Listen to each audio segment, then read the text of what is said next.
Back at Three Rivers Stadium in Pittsburgh, David Akers getting set to kick off for the 9th time in 11 games.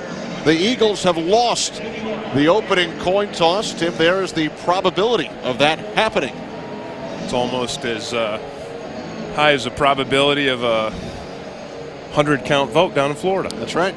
So David Akers will get things started. Troy Edwards and Hank Poteet back deep for the 5-4 Pittsburgh Steelers, whose 5-game winning streak came to an end last week in Nashville. While the Eagles beat the Cowboys in overtime. We are underway from Three Rivers. Troy Edwards from the 7-yard line. The second-year wide receiver looks to come to his right and is taken down at the 15-yard line. Good special teams coverage by Jeff Thomason. So Cordell Stewart making his first start here at home this season for the Steelers. He's 3-1 as a starter, all on the road. Kent Graham started the other home games. Roger Duffy starting at center for the injured perennial Pro Bowler Dermontti Dawson. Bettis and the rookie Kreider in the backfield. Burris and Ward are the wide receivers, and the tight end is Mark Bruner. Steelers start from their own 16-yard line. Off the play fake to Bettis. Stewart's pass is caught up at the 24-yard line by Hines Ward. A gain of 8. Jeremiah Trotter made the tackle. And there you see the Steelers coming right out with the pass to try to establish some confidence in that part of their game. Stewart completed only 7 of 22 last week against the Titans. No Steeler had more than 1 reception in that game. Gain of 8 on first down, setting up 2nd and 2. 2 tight ends in the game for the Steelers. Stewart changing the play. And that's just what they wanted. Stewart on 2nd down off the fingertips of Jerome Bettis. Jeremiah Trotter on the coverage. Eagles defense ranked 9th in the NFL. They allow only 14.5 points per game. Solid front four. Hugh Douglas leading the NFL with 13 sacks. Trotter in the middle with Gardner and the former Steeler Carlos Emmons. 2 Pro Bowlers in the secondary, Dawkins and Vincent. Taylor on the other corner. 3rd down and 2.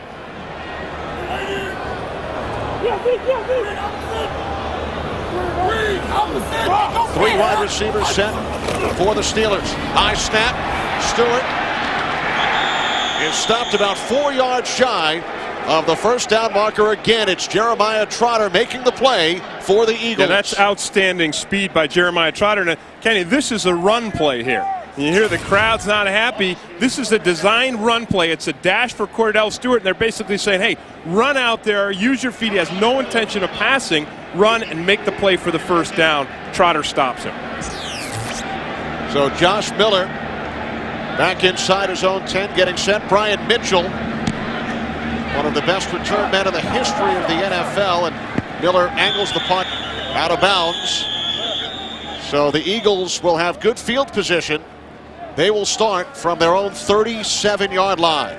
A 40-yard kick by Josh Miller. So here's Donovan McNabb in his 2nd season out of Syracuse. He's done a terrific job on the ground. He leads the Eagles in rushing after they lost Stu Staley for the year. More rushing yards than any other quarterback in the NFL. Big tackles, Thomas and the former Titan John Runyon. Darnell Autry with Cecil Martin, Torrance Small, and former Steeler Charles Johnson, the wideouts, and the tight end Chad Lewis. Off the play fake on first down. McNabb in trouble, dumps it off, looking for Darnell Autry. Jason Gilden applied the pressure on McNabb. Well, the Steelers have not allowed a touchdown in 5 games. They allow an NFL low 10.3 points per game. One of only 2 teams to use a 3-4 defense. The linebackers Porter, Holmes, Kirkland, and Gilden, and the secondary. 2nd and 10 from the 37. Three wide receiver set for the Eagles. As McNabb's pass is incomplete, intended for Charles Johnson. Chad Scott on the coverage. Chad Scott's got the coverage out here, and you see the big cushion that he gives Charles Johnson. That's what 2nd and 10 does. You can back off. You know they've got a lot of yardage to pick up. So Scott gives them the big cushion, then he reacts back. Not a good pass, not good timing between Johnson and Donovan McNabb. 3rd and 10 for the Eagles on their first possession of the game. McNabb again looking for Charles Johnson. This time to Shea Townsend have the coverage, so the Eagles go 3 and out. The Pittsburgh Steelers defense on that play, they came up. They're going to do a lot of this. They show blitz, so they look blitz. So McNabb thinks he's going to have someone open downfield. Then they bail out. It's a zone blitz. Stop the cut. If we stop the tape, look at the coverage. There's coverage everywhere. Even the underneath man is covered. Sean Landetta's first punt of the day, and he keeps it away from the rookie Hank Poteet. And it's down at the 28-yard line. Back in Pittsburgh, Kenny Albert with Tim Green. Steelers head coach Bill Cowher in his 9th season, a former Philadelphia Eagle. He was their special teams MVP back in 1983. Both teams went 3 and out on their opening drives. Steelers start with 3 wide receivers from their own 28-yard line. First handoff of the day to the bus, Jerome Bettis. Big gain, 9 yards, out to the 37-yard line. No, Kenny, actually it wasn't 3 wide receivers. The 3rd wide receiver who was split was the fullback, Dan Kreider. And well, you're going to see him here. So they put a fullback out there, and he gets this block on the cornerback. So you've got a big blocker out there to block a pass defender, and that helps give Jerome Bettis that corner. 2nd down and 1 after the 9-yard pickup by Bettis. It's Bettis again, and he has the game's first down. A gain of 3 yards. Carlos Emmons made the tackle. Well, what you're seeing right now is the Steelers going back to what they do best. They are a running offense. Now, they want to be able to show that they're willing to pass, and I think they did that on the first series. But now they're settling into what Bill Cowher wants them to do, and that is run the football, control it, rest that strong defense. The other thing is the Eagles' defense, if it has one weakness, it's been the run game straight at them.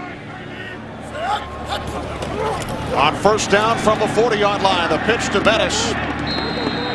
And he gains just 1 yard. Mike Caldwell in on the stop.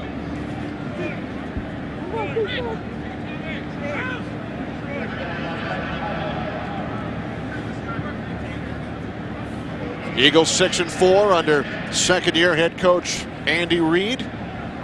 Reid facing the Steelers for the first time. Eagles have won 3 of their last 4. 2 tight ends. 2nd and 10. Play action. Stewart looking downfield, and it's broken up. Nice play by the left quarterback, Troy Vincent. The intended receiver was first-round draft pick Plaxico Burress. You know, Plaxico Burress is the Steelers' first-round draft pick. He's a big-body guy, so he's not going to beat you with speed. So Troy Vincent does great with position. He stays very close to him. Now, what Burress needs to do to take his game to the next level is to go to the ball. Instead of waiting for the ball to come to him, as he did in college, in the NFL, if you're going to be a big-time receiver, you got to go get that football. Burress only 5 receptions the last 3 games. 3rd down and 10 for the Steelers. Stewart out of the shotgun, and a quick slant is caught by Burress, but he's forced out of bounds by Brian Dawkins, 6 yards shy of the first down marker. Yeah, and this is a play here, again, for Plaxico Burress. If you're going to be a big-time player, you got to catch this ball, you got to make somebody miss. Watch the blitz. The corner abandons you, so you know the hot route. Cordell Stewart did the right thing. He throws it to his big body guy. You got to make Brian Dawkins miss. You can't just step out of bounds. You got to go through that guy and pick up a first down and make a big play. Second punt of the game by Josh Miller. Fair catch called for by Brian Mitchell back at the 8-yard line. Early first quarter from Pittsburgh. Eagles and the Steelers are scoreless. Eagles went 3 and out on their opening drive. All 3 were pass plays. McNabb, 8 wins, 8 losses. In his 16 career starts, Eagles backed up at their own 8-yard line. And a false start indicated by the referee, Dick Hantak. False start. Offense, number 72. Will penalize half the distance to the goal line. Still first down. Yeah, that's Trey Thomas. Now he's got Joey Porter coming over him. Porter's right here. He's the guy that he's got to block if this in fact is a pass play. You see he moves just a touch, so the crowd noise already affecting the Eagles offense. Penalized 4 yards, half the distance. And a handoff to Darnell Autry, gains 2 yards. Down to the 6, Aaron Smith made the tackle. You know, this Steelers defense is really good, and I think the 2 areas where they're best, they're strongest in the NFL in the red zone. I think they're also strong in this part of the field when they've got another opposing offense with their back to the wall, because it's an aggressive defense and they tackle extremely well. Empty backfield for the Eagles. On 2nd and 12, McNabb with time. The catch is made by Charles Johnson, but he gains only 2. So 3rd and long upcoming for the Eagles deep in their own territory. And did you see how the Steelers defended that play, Kenny? They only rushed 3, and then they dropped the rest of the 8 defenders into a zone. And part of the reason they want to play a lot of zone today against the Eagles is the running ability of Donovan McNabb. They don't want to play man-to-man where their defensive backs have got their backs turned to McNabb chasing a receiver. Eagles back to the original line of scrimmage, 3rd and 10 from the 8. Penalty marker in the secondary as McNabb takes it up to the 15-yard line. Penalty flags on the field.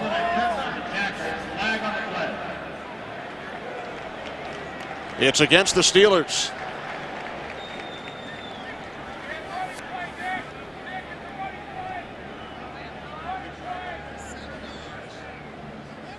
Dick Hantak in his 23rd season, discussing the flags with his crew. Illegal contact. Defense, number 41. 5-yard penalty. First down. Lee Flowers, the guilty party, so an automatic first down for the Eagles up at the 20-yard line. And that's too bad for the Steelers defense, because before that penalty, what we've seen is great coverage by the Steelers secondary. Donovan McNabb has not had a receiver to throw to. Stanley Pritchett takes the handoff. Good second effort. And Pritchett dives to the 30. Close to another Eagles first down. Lee Flowers made the stop.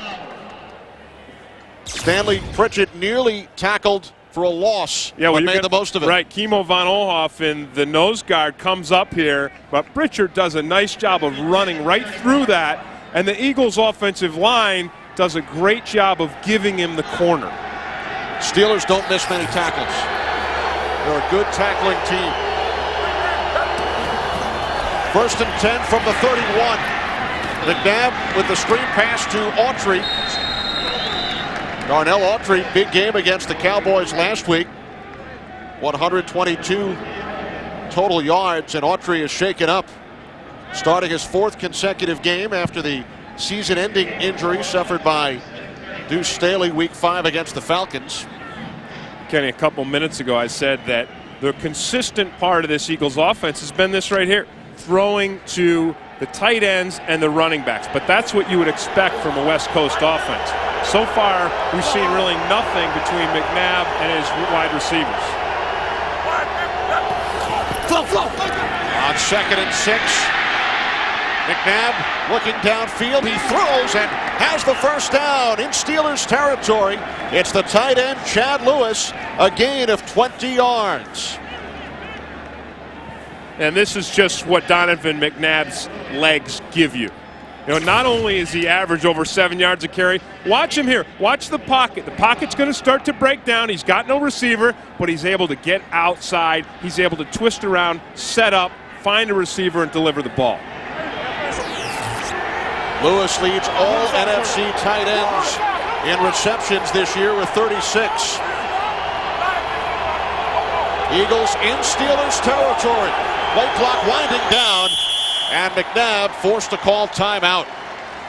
That's smart, and that's why, yeah, see Andy Reid saying it's smart too. Eagles 1st and 10 on the Steelers 45. Darnell Autry down to the 41-yard line, a gain of 4. Lee Flowers made the tackle. Well, you know, everyone talks about Darnell Autry and tries to fill in for Deuce Staley, and he had his kind of break where he went out to L.A. and tried to become an actor. And Kenny, we looked at his movie last night, a movie that he acted in. It was pretty good. I mean, I was laughing pretty hard. I like that. I also like him as a runner. I think he's got some moves. He's got some quickness. All he needs is more confidence. He was out of football for 2 years. McNabb on 2nd and 6. Incomplete. Torrance Small, the intended receiver. Nice pressure by the Steelers defense on that play. You know, Donovan McNabb is so hard to pressure because when you rush and you look at the big guys there who've got to pass rush them, you have to rush under control, especially the guys in the center. Because if you watch Donovan McNabb, where he gets his biggest runs is when he breaks the inside of the pocket, when he runs up these inside passing lanes. 3rd down and 6. Charles Johnson in motion. And McNabb's pass incomplete. Chad Lewis was the intended receiver. Brent Alexander on the coverage for the Steelers. You know, before this pass here, McNabb had completed 3 for 3. But I know that Andy Reid, and this would have been a nice catch. I mean, if he made it, it would have been a nice catch. It wasn't an easy one. But Andy Reid's offense is built. It's the West Coast, so you got to be able to catch the football very consistently. Fair catch back at the 19-yard line by Courtney Hawkins. Back in Pittsburgh, Kenny Albert with Tim Green. Just over 6 minutes remaining in the first quarter, no score. Both teams have punted twice. And that's what we thought from the beginning. And you said it right at the beginning of this game. 2 really strong defensive football teams, 2 offenses trying to enhance their identity. On first down from the 19, Jerome Bettis up the middle, out to the 27-yard line, a gain of 8. Damon Moore finally made the tackle. And this is what happened to that Eagles defense last week against the Cowboys. Jerome Bettis is going to get past the first level. Eagles come with a run blitz. Their linebackers are up at the line of scrimmage. Once Bettis breaks that, it's very dangerous. Now you have to tackle him with a smaller defensive back. Puts a big smile on the bus's face. Bettis gets stronger as the game goes along. First down for the Steelers. Bettis up to the 34-yard line, a gain of 6. You mentioned the Eagles in their game last week. Cowboys gained 204 yards on the ground. And they did it with what the Steelers are doing right now, and that is you want to run straight at them. The Eagles defense, they've got outstanding speed. They're very good against the pass because they blitz a lot. But if you can break that first level with them, you can pick up some big yards. And Jerome Bettis is suited physically for that kind of a game. 2 tight ends in. Bettis the lone back. And Stewart's pass on first down is caught by the tight end, Matt Cushing, who last week was working as a substitute teacher in Illinois, but he was brought back by the Steelers after the season-ending injury suffered by Corey Geeson. So Cushing makes his first catch of the year. Yeah, but what you see here, this kind of a pass is just to let the Eagles know that you will pass. And that's not a serious attack to to, throw, no offense, but to throw to a guy who hasn't even been around on a short route like that, you're just saying, well, we will pass. On 2nd and 7, they go back to the run with Bettis. Close to another. Steelers first down, stopped about a half-yard shy. Gain of 6 for Jerome Bettis. Off to a terrific start, averaging 7 yards per carry today. This is also a nice job of the Steelers' offensive line. Without their best lineman, Dermontti Dawson, opening up a hole here for Jerome Bettis to run through. That's a pretty nice hole, and then you see him, again, getting into that second level where he's very strong. Dawson out with the hamstring injury. He's gone to the last 7 Pro Bowls. Roger Duffy filling in today, as the Steelers are about a half-yard shy. Roger Duffy did start 7 games for Dawson last year, so he has worked with this group. Right. 11th season out of Penn State. He's there, and then Wayne Gandy, who's playing left. There's Dermontti Dawson, big outdoorman, hunter and fisherman. But then Wayne Gandy, who's playing left tackle, is playing with a bad bicep, so he's a little bit limited too. And like I said, you have to credit these guys. You've got Duffy, the backup. You've got Gandy hurt. Tharp is a backup at the other tackle. They're doing a nice job giving Bettis holes. 3rd down and 1. Stewart over the top. And he clearly made that first down. The signal from Dick Hancock, so the Steelers move the chains.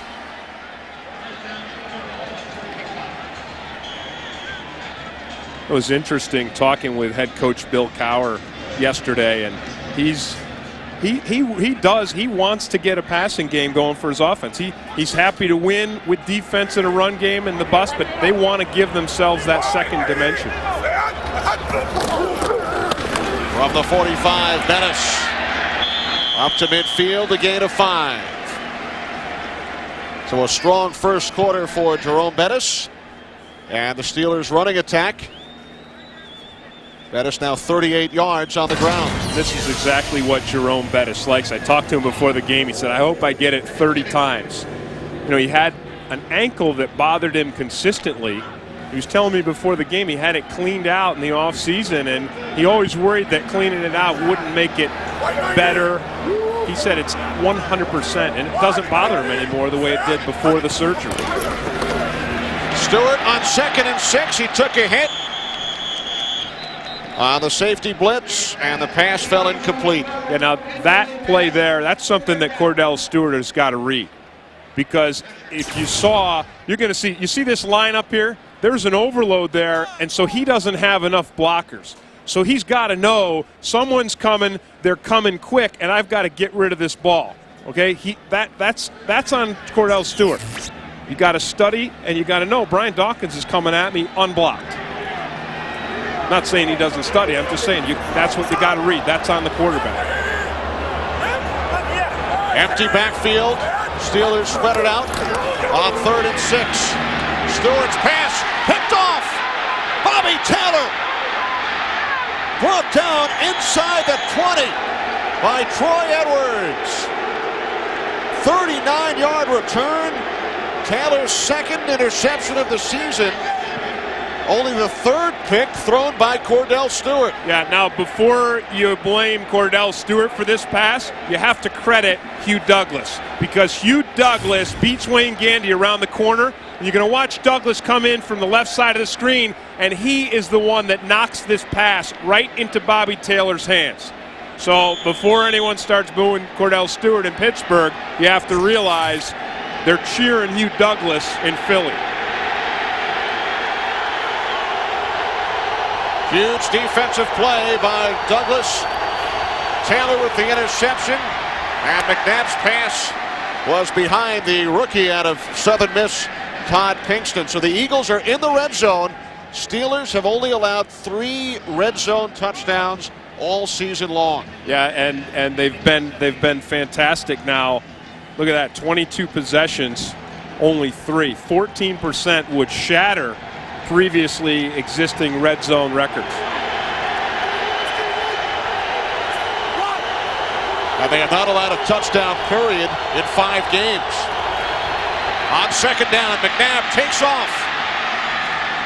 Donovan McNabb inside the 10 to the 8. Oh, that's a thing of beauty. You know, Donovan McNabb, and I've said this, he is going to be a star quarterback, and he can drop back, and of course he's smart enough to run a West Coast offense. He's as smart as any quarterback I've ever seen. Look how far he's come in just a full season of starting. But he also could be a star runner. He is the best running quarterback I have ever seen. And that includes Steve Young, who I used to have to chase around most of my career. McNabb leading all quarterbacks this season in rushing. Third down and 1 from the Steelers' 8. McNabb looking end zone, looking for the tight end, Chad Lewis. It's fourth down. You know, that's the weakness, Kenny, of a West Coast offense. When you're relying on your short game for the pass, you know, you're third and inches like that, you want to be able to line up, you know, with two backs, you know, have your fullback clear the way, have a runner just power through and pick up a first down.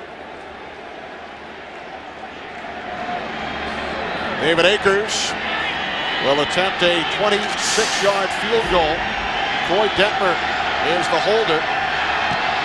Akers, who won the game in overtime against Dallas last week, gives the Eagles a 3-0 lead. Bobby Taylor with the interception, leading to the first points of the game for the Philadelphia Eagles. And that's what it's going to take to win this game, Kenny. Big plays, turnovers, long passes. The team that comes away with the most of those is probably going to win.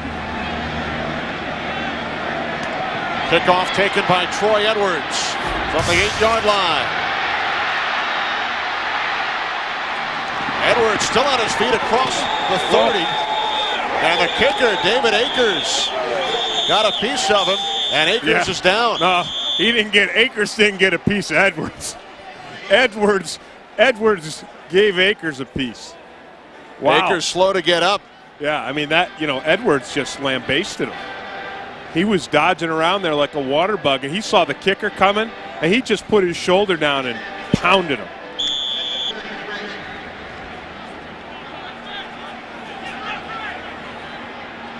"25 yards on the return. Steelers go to work from their own 33-yard line. Dennis spinning to the 38. Damon Moore made the tackle. Well, while the bus is pounding people, watch Edwards here. Check this out. He sees, look at that, he sees the kicker, and he says, wham.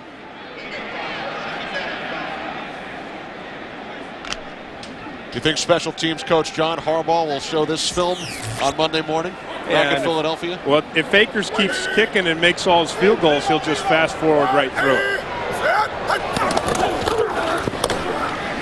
On second and 4, Dennis stopped at the 41-yard line by Jeremiah Trotter, 2 yards shy of the first down marker, so it will be 3rd and 2 for the Steelers. And now what you're seeing with the Eagles defensively, Kenny, is Jim Johnson, the coordinator, has shifted all of his pieces on the board right up to the line of scrimmage. Because what's happening is the Steelers are establishing a tempo where they're controlling the line of scrimmage. And so Jim Johnson is saying, no, I'm going to move all my guys up, and we are going to stop that, and we're going to force Cordell Stewart to revive his passing game if they're going to beat us. See that? See all those guys right there for the run. 3rd down and 2. Stewart's pass incomplete, but a penalty flag. Troy Vincent had the coverage on Hines Ward. Yeah, Vincent ran right through Hines Ward. And you can play the ball, you know, you can have, oh my goodness, well. It's against Ward. Yeah. So Ward must have restrained Troy Vincent from the ball. Offense, number 86. Penalty is declined. 4th down. Take a look at that. Watch here. Here's Hines Ward, 86. Oh, there it is. There's the pass interference when he blocks him before the play. But you know, afterwards, had that block not occurred, then it would have been against Vincent. 3rd punt of the first quarter by Josh Miller, and a fair catch at the 21-yard line by Brian Mitchell. 38 yards on the punt. So the Eagles with a 3-0 lead will go back to work late in this first quarter. Coming up next, it's the second half of our Fox NFL Sunday doubleheader. Most of you will see the Rams without Kurt Warner and Marshall Faulk as they take on the Giants at the Meadowlands. Some of you will see the Green Bay Packers and the Tampa Bay Buccaneers, and we want to call special attention to those of you here in Pittsburgh who will get bonus coverage of the Rams and the Giants. Right, and one thing you have to realize, even though the Rams don't have Kurt Warner, Trent Green is just as effective as a passer. And as they said on the pregame show, the Rams are going to spread it out and open up that passing game. McNabb's pass caught by the tight end, Chad Lewis.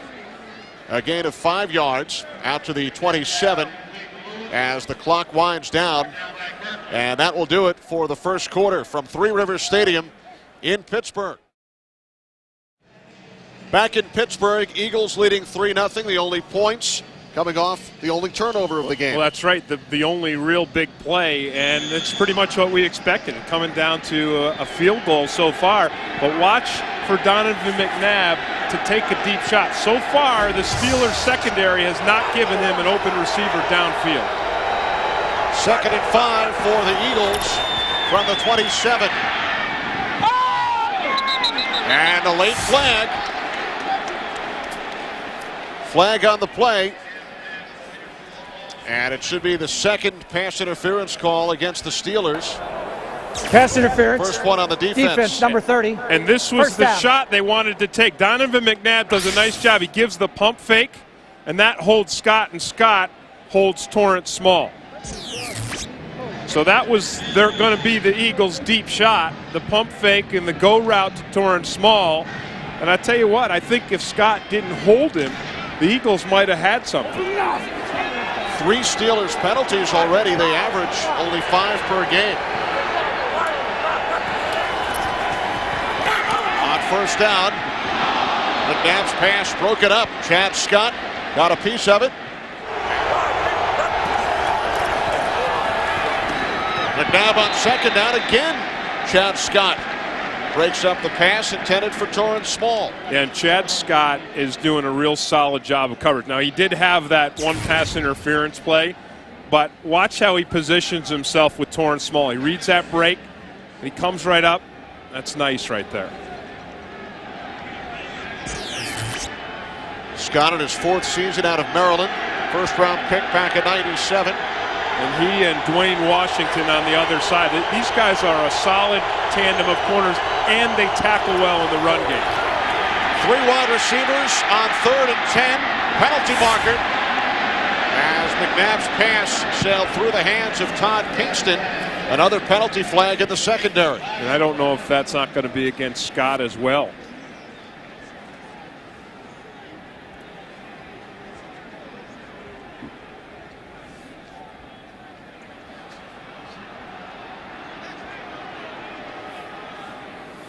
It is against the Steelers. Personal foul. Illegal roughness. Defense, number 26. Blow to the face. 15 yards. First down. Deshae Townsend called for the personal foul. So 2 penalties have kept this drive alive for the Eagles. Well, he's right here guarding the slot. So watch him. We'll have to watch for his hands going to Charles Johnson's face. And there it is right there. The jam to the face. You can jam a guy, but you can't jam him to the face. So the Eagles in Steelers territory from the 46. Autry looks to bounce it outside, but is met head on by the strong safety Lee Flowers. And that's just what Lee Flowers loves. He is aggressive, he is brazen, and when he has an opportunity to bring it, he is going to bring it. He sees an opportunity here. He sees Autry off base a little bit, and he just runs right through it. You know, Flowers, the thing I like about him is if he doesn't have a clear shot, he'll just come up and make a solid tackle. But if he sees you off base, he is going to bring the wood. 2nd and 10 from the 46. McNabb pump fakes looks downfield, instead dumps it off, and it deflects off the fingertips of Autry. Jason Gilden on the coverage for the Steelers, who have now gone 21 consecutive quarters, including the first quarter here today, without allowing a touchdown. Kenny, this is good coverage everywhere. You see right here, you see Scott. He's got the coverage. He doesn't bite on the first move by Torrance Small on one side. And I watched Dwayne Washington here on the other side against Charles Johnson. He doesn't bite on the move either. So Donovan McNabb would like to throw downfield, but the Steelers secondary is giving him zero opportunity. 4 wide receivers, empty backfield, and a diving catch. Charles Johnson will have to wait and see where the officials spot the football. The former Steeler Johnson made the diving reception close to the first down marker. And this is going to be one. I'll be surprised if Andy Reid doesn't go for it, because he has coached aggressively all season. He's gone for those fourth down things. He's run the onside kick, first kickoff of the season. He's run the fake punts. And the Eagles will go for it on fourth down. Yep. Question is, will they try to run or try to pass like they did on the last short yardage conversion? McNabb looking to throw, and he has the first down to the fullback, Cecil Martin. Well, this is the West Coast offense at its best. Remember earlier when they were down in the red zone and they had a 3rd and short and they tried a pass play and it didn't work? Well, this time Andy Reid goes right back to what he believes in, which is it's a throwing game. So if you need short yardage, you're going to go to a short pass.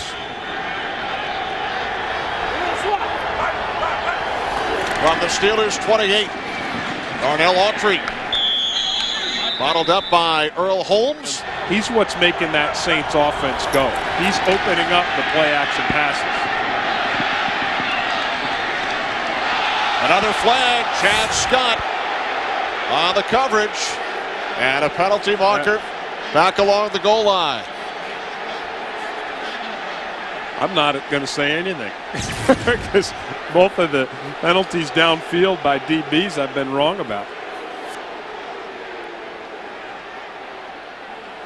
Well, I don't see a penalty there. Pass interference. Defense, number 30. First down.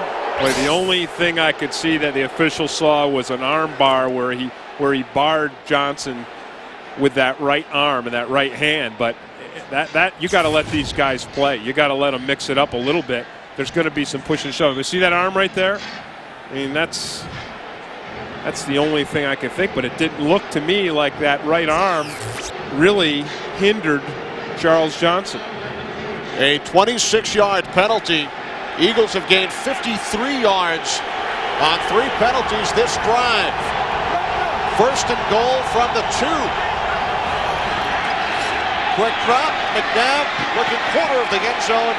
Incomplete, intended for Torrance Small. Dwayne Washington on the coverage. You know, most defenses, when they get down to this situation, they worry. They're nervous. They're looking around. Their eyes get as big as oranges, and they're thinking, oh, how do we keep them out?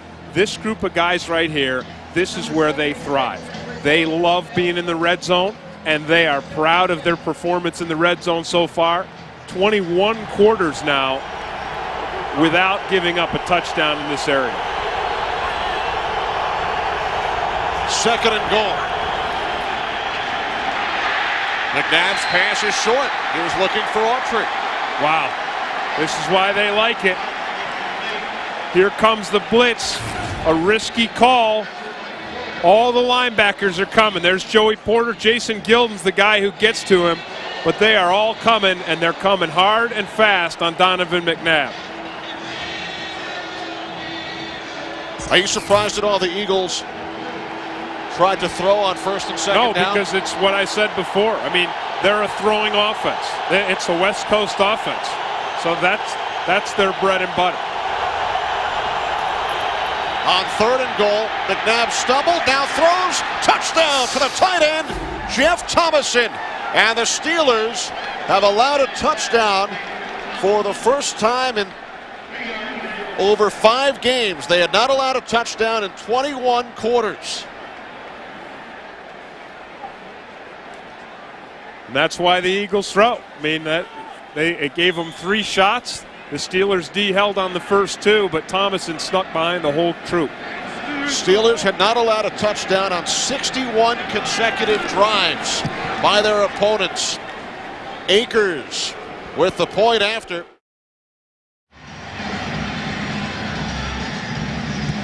Back in Pittsburgh, Eagles leading the Steelers 10-0. And Poteet. Big return up to the 39-yard line. Jason Bostic finally made the tackle, a 26-yard return by the rookie Hank Poteet. Well, Kenny Thomason is right here, and he's just going to show like he's a blocker. And then he's right here, and he's going to sneak out. So he throws the block on Lee Flowers like he's blocking, like it's a run play, and then he sneaks right behind him to catch the pass. Steelers start from their own 39-yard line. Off the play fake to Bettis. Cordell Stewart airing it out. No flags. Troy Vincent had the coverage on Troy Edwards. Edwards wanted a flag. So did the fans. Well, Troy Vincent just had body position. But I'll tell you, on that play before when the Eagles drew a pass interference call against Chad Scott, I really have to wonder. This is what sets up the Eagles' touchdown. No, that's the play we just ran. Now 2nd and 10 from the 39. Bettis gains 2 yards up to the 41. Jeremiah Trotter made the stop. 3rd and 8 coming up. Here's Chad Scott and the pass interference penalty. Charles Johnson back and forth. You see the push in the hands back and forth. I just don't see it. And Bill Cowher was just livid during the commercial break. 4 defensive penalties committed by the Steelers today. The most in any game this season.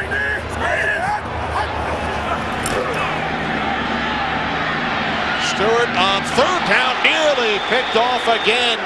This time by Troy Vincent. You know, Kenny, one of the things that the Steelers' passing game has struggled with is timing between Stewart and his receivers. They haven't had timing, and sometimes the receivers have dropped balls, and sometimes they've been open, and Stewart hasn't seen them, or sometimes he's seen them and his passing hasn't been accurate. So they've not been able to get the passing game going. And today, Stewart right now is 3 for 10, 15 yards and an interception. 5 consecutive incompletions thrown by Stewart. Ryan Mitchell from the 17.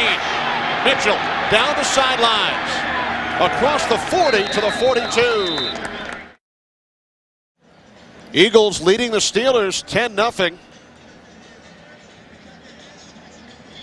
Steelers committed 3 defensive penalties during the Eagles' last drive, leading to the touchdown. The Eagles have gone downfield with the passing game, and they haven't gotten completions in it, but they've gotten penalties in it.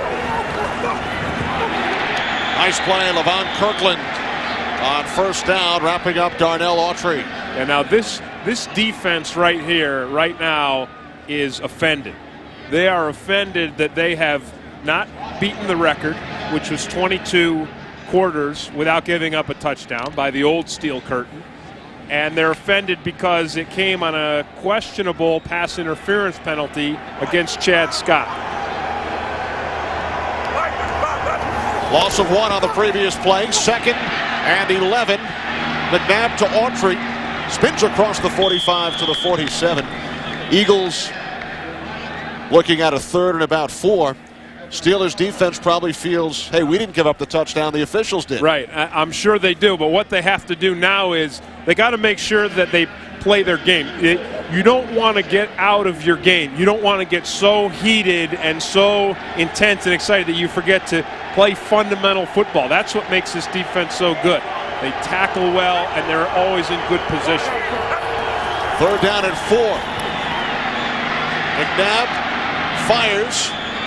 The pass is caught by the tight end Chad Lewis. He was forced back. We'll see where the officials spot the ball. He looked to make the catch right at midfield, but was stopped a yard shy of the first down, so Sean Landeta will punt for the third time today. That was just a nice play by Joey Porter, who had the coverage. And actually, the Steelers had Chad Lewis bracketed. They had Porter on one side and Kirkland on the other.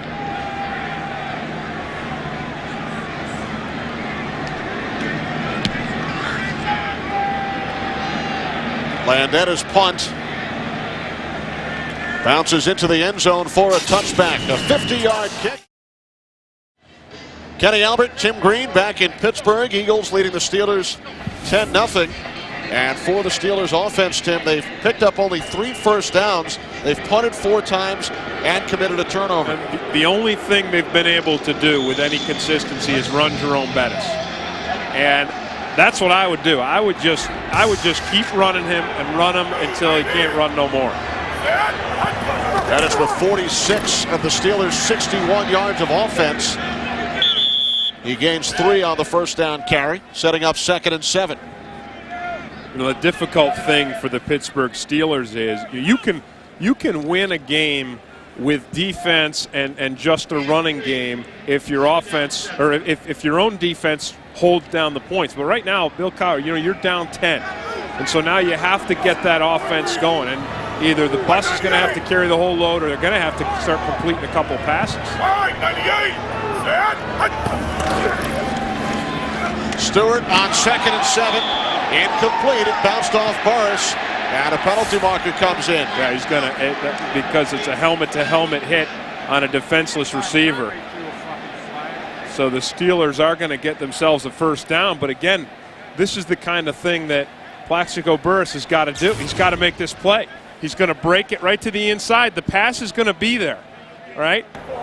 Personal foul. He just unnecessary roughness defense, number 54. Blow to a defenseless player, 15 yards, first down. Yeah, Jeremiah Trotter just uncorks on him, and he can clearly see that the ball is gone. So that's a penalty that you got to call. You know, Trotter is a physical, intense guy, but you got to pull back. Those are the rules. 15-yard penalty, setting up 1st and 10. Steelers from their own 38-yard line, trailing the Eagles 10-0. Stewart to the air on first down. The pass is caught by Courtney Hawkins, but it pops loose. And Hawkins was ruled down on the 45. He was ruled down by contact, says the umpire Carl Madsen. Madsen, number 92, indicates Hawkins was down. The ruling on the field was a completed catch, forward progress, ball came out as he was being driven back, first down. For Courtney Hawkins, only his 2nd catch of the year. So after Boris could not come up with a couple of receptions, wow, Stewart looks towards Hawkins. I don't know about forward progress. I mean, it looked like he was going sideways from the hit, and they ripped the ball out. Whoa. And a big gain by the bus. Jerome Bettis close to another. Steelers first down to the Eagles 35. You know, Jerome Bettis, you can see the intensity. He's fired. He's the kind of guy that has the skills and the ability to take over a game. And what you saw in that last run, you saw the quickness that he hit the hole with, and then you saw him absolutely punish the defensive back downfield. Officially 9 yards on the carry.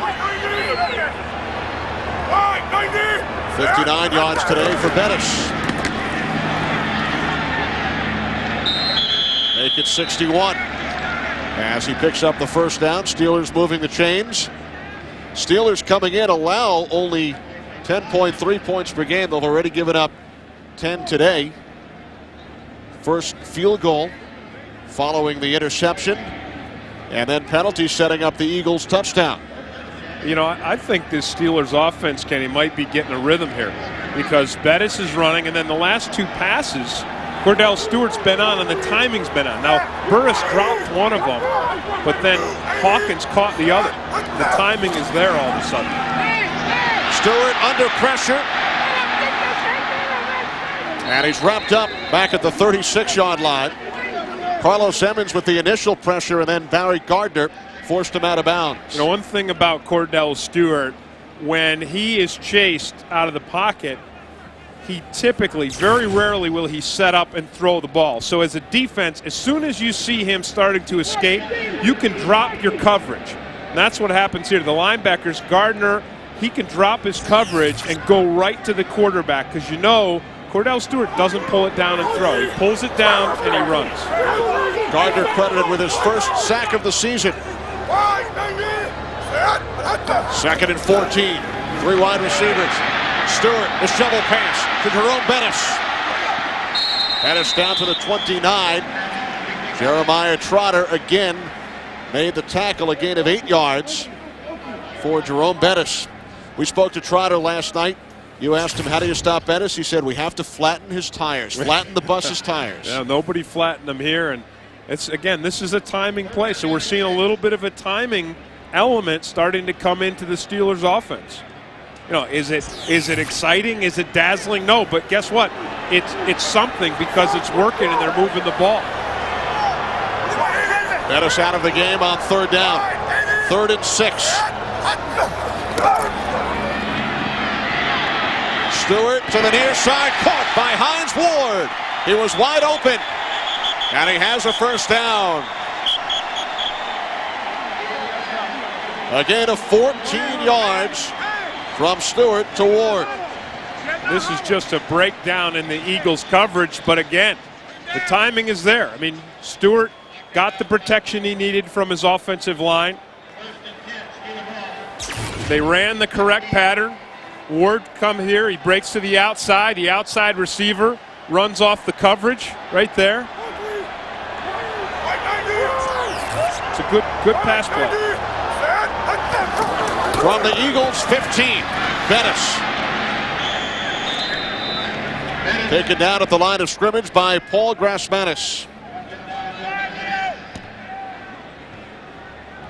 You know, one thing, if I was going to run against this Eagles defense, I wouldn't run at Hugh Douglas because even though he leads the NFL in sacks, I mean, he is having an incredible year. He is so powerful in his hips and his legs, and he does a great job of controlling the offensive lineman on the run as well as on the pass. He has 13 sacks this season. Stewart out of the shotgun, 2nd and 10. Stewart to the near side, a penalty marker. The pass is caught by Hines Ward. He was down at the 4, and a penalty flag on the play, a gain of 11. And another Steelers first down. But it will be brought back. It's against Pittsburgh.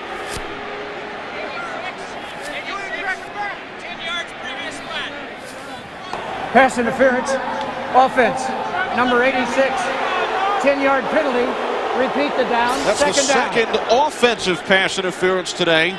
So the Steelers have been called for pass interference 4 times, twice on offense, twice on defense. Yeah, here he is right here. Let's take a look at it.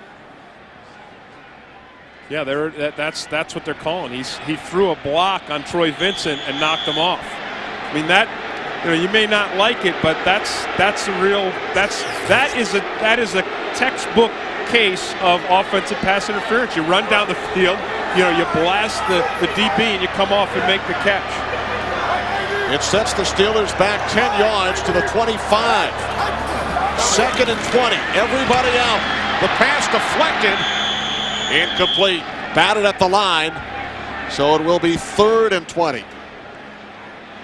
Bobby Taylor, the right cornerback, got a piece of it. And I think that play there was a good call by Jim Johnson because Stewart is starting to establish a rhythm in his passing game, and he was doing it because he had time. So this time they blitz the cornerback, Bobby Taylor, and Stewart is forced to rush his pass. And then I don't know who it was that got that, tipped that pass. It looked like one of the inside guys. So now 3rd and 20.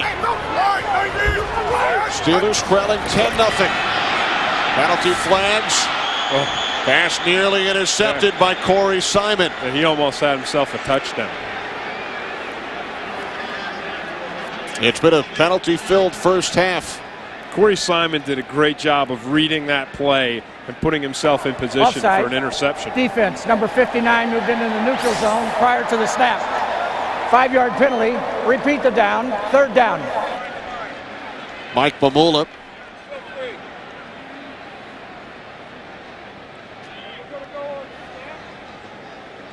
You know, Corey Simon, who's got 6.5 sacks, he is a viable candidate for Rookie of the Year, especially Defensive Rookie of the Year.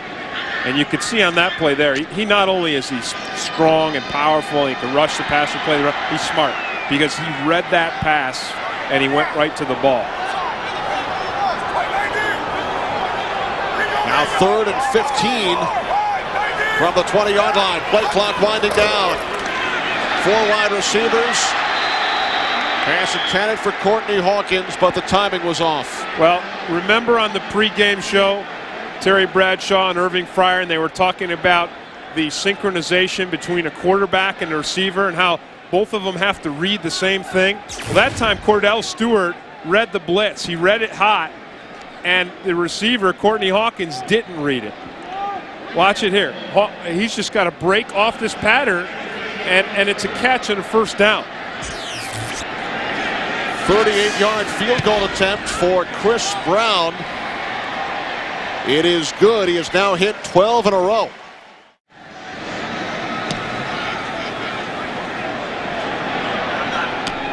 Ryan Mitchell from the 15-yard line. Mitchell still on his feet to the 47. And with that return, Ryan Mitchell is now the NFL's all-time record holder in career kickoff return yardage. A 32-yard return. He surpasses Mel Gray's career record. He became the NFL's all-time punt return leader 2 weeks ago against the Giants. 32-yard return by Mitchell gives the Eagles terrific field position at their own 47-yard line. Leading the Steelers 10-3. McNabb to the air on 1st down, and the pass incomplete. Intended for the tight end Chad Lewis. Chad Scott, Lee Flowers on the coverage. So Brian Mitchell, one of the great all-time return men in NFL history, spent his first 10 seasons with the Washington Redskins. Let go, and the Redskins brought in Deion Sanders during the offseason. And he is now the NFL's all-time leader in both punt and kickoff return yardage.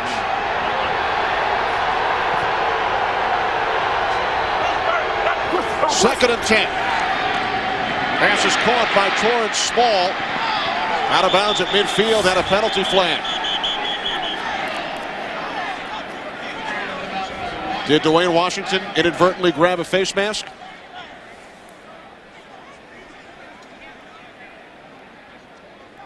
Well, whatever it is, the Eagles have gotten more yardage from penalties on their offense. There is no grasp of the face mask. The hand went across the face mask. All right. 3rd down. So the flag comes up, but the Eagles have gotten 68 yards in penalties. On the ground today, they've only got 31, and passing only 65. So most of what they've done offensively today and their 10 points have been the result of penalties against the Steelers. Especially during that touchdown drive.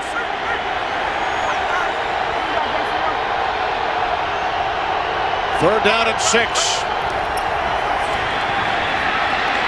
McNabb with time, could not find anyone. Terrific coverage. And McNabb was taken down by Kimo von Oelhoffen and Chris Sullivan. A loss of 3, and the Eagles will punt. And this is great lane discipline. Watch how the Steelers front guys rush. If we stop this thing, you look right there. Remember, McNabb likes to run up the middle. There's von Oelhoffen right there waiting. So great discipline by the Steelers pass rush.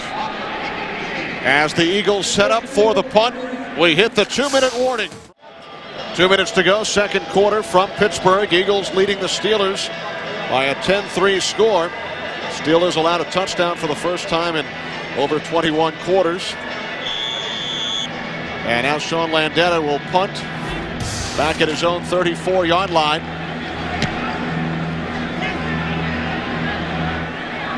Courtney Hawkins from the 10. Nowhere to go. Penalty flag on the field. 42-yard punt. Gerard Cherry downfield on special teams along with Jeff Thomason.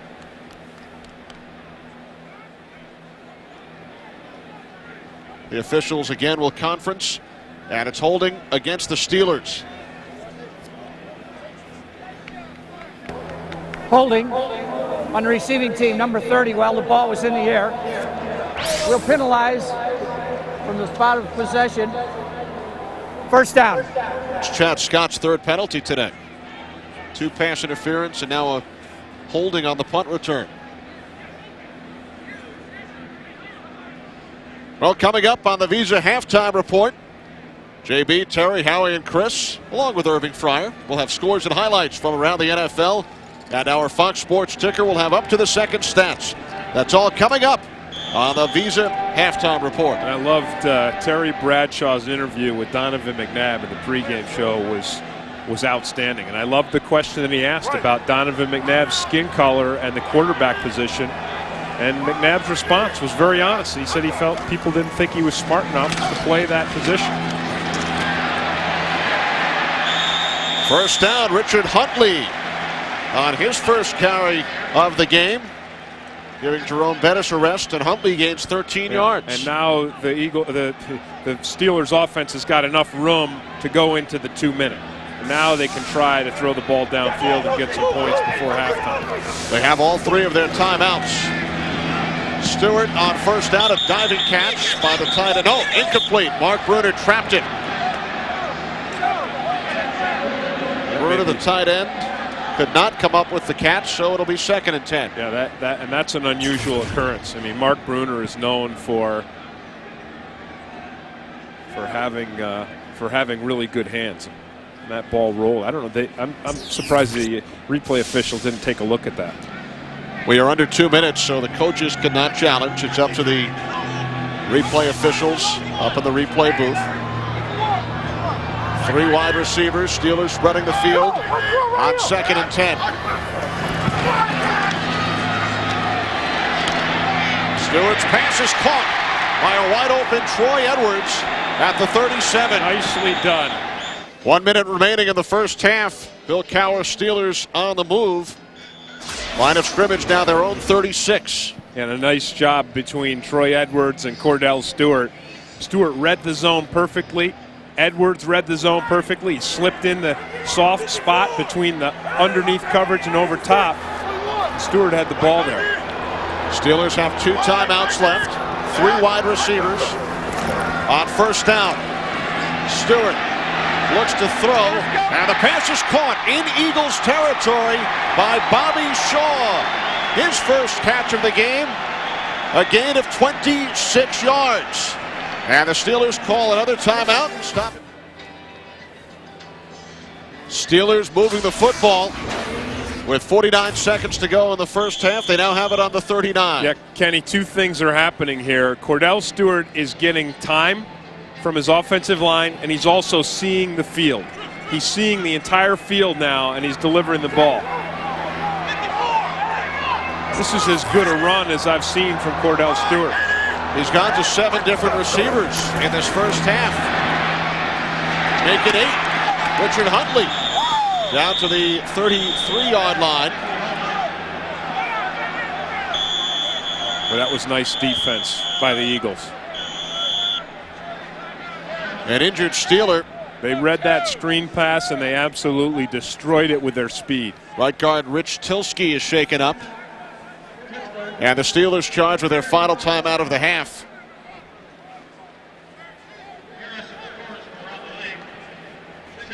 So with 37 seconds remaining, Eagles trailing by a touchdown on the move. Number 61, Tom Myszlinski, a veteran of 7 NFL teams in 9 years. And Myszlinski is a guy who grew up in the game of football. His dad is actually one of the great high school coaches in upstate New York, in Rome, New York. My arch rival in high school, Rome Free Academy. Did you win the game? Against Coach Never. Myszlinski? I was never part of a team that was able to beat Coach Myszlinski's team. Nope. I'm sorry to say. So now Tom Myszlinski, who's played with Dallas, Washington, Buffalo, Chicago, Jacksonville, Indianapolis, and the Steelers, checks in at right guard. 2nd and 5.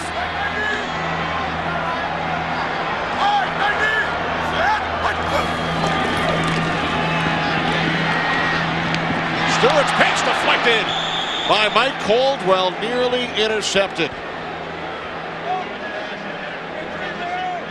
Well, Cordell Stewart got one on that.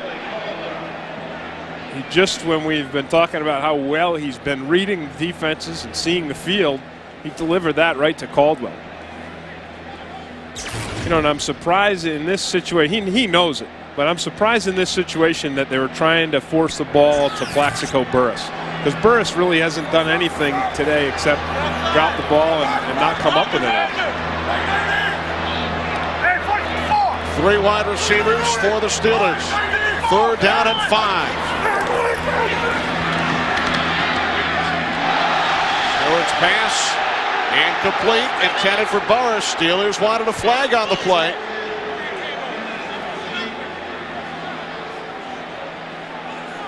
So Bill Cowher sends out the field goal unit with 28 seconds on the clock in this second quarter.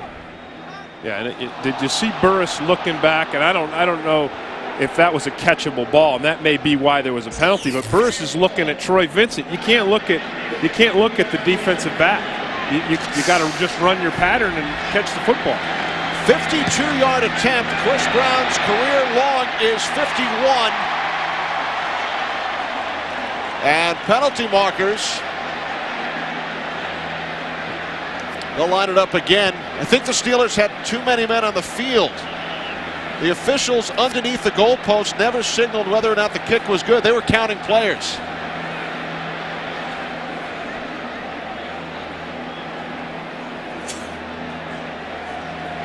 Well, it's the Eagles who had too many men on the field, so they'll give the Steelers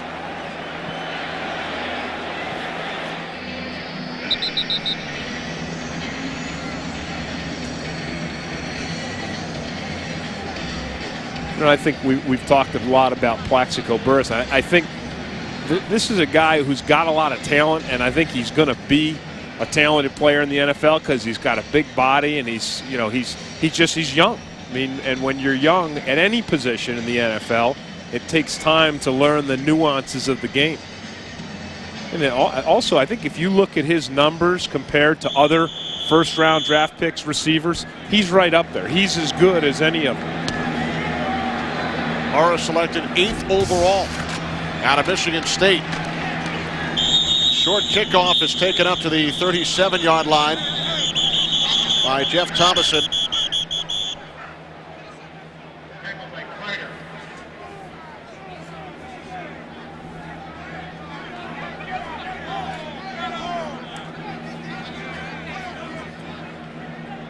Now 17 seconds remaining in the first half. 10-6 lead for the Eagles. The only touchdown, a 2-yard pass from Donovan McNabb to tight end Jeff Thomason. The first touchdown allowed by the Steelers in over 21 consecutive quarters. Coming up on the Visa Halftime Report, JB, Terry, Howie, and Chris with scores and highlights from around the league. And the Fox Sports Ticker will have up to the second stats. Eagles will run out the clock and take their 4-point lead into the locker room. As we take a look at the first half numbers. And you see most of this right here, this 98 yards passing for the Steelers, was during that 2-minute drill where, Kenny, I thought Cordell Stewart really started to get into a rhythm. I thought he was seeing the field well and delivering the ball downfield well. They're going to need to do more of that and get that bus rolling against this Eagles defense. Steelers committed 6 first-half penalties. They did win the time of possession battle. And Chris Brown kicks off to begin the second half. Ryan Mitchell from the 7-yard line. The return 132 yards earlier. He's upended at the 24. Amos Zaraway, the backup running back, sending Mitchell airborne after a return of 18 yards. This thing looks like it was choreographed. You wouldn't see a hit that good in a movie. Look at that. He just comes up right up underneath him. And he knew how good it was. He came out of the hit with both hands in the air. Watch this here. He just comes up and lifts him. That's pretty nice. He had his hands up in the air before Mitchell hit the ground. Zaraway, native of Hempstead, Long Island, and the University of West Virginia with the special teams tackle. McNabb to the air on first down, and the pass incomplete. Intended for Charles Johnson. Eagles wide receivers, only 3 receptions in the first half. Johnson with 2 and Small with the other. Well, I'll tell you, Jason Gilden is the guy that breaks this up behind the line of scrimmage. Now, Darnell Autry is blocking him. You can't see it outside there, but you see he comes past Autry pretty quick and gets immediate pressure on McNabb. McNabb on 2nd and 10. Autry wide open. First down and more. Out to the 45-yard line. A gain of 20. Chad Scott finally forced him out of bounds. Well, Kenny, we said right from the beginning that this is what the Eagles have. You know, whenever you get to this point in the season and both teams are trying to find their way into the playoffs, you say, well, what do we know that we can count on? And we've said it from the beginning. The Eagles can count on this underneath passing game to the tight ends and wide receivers.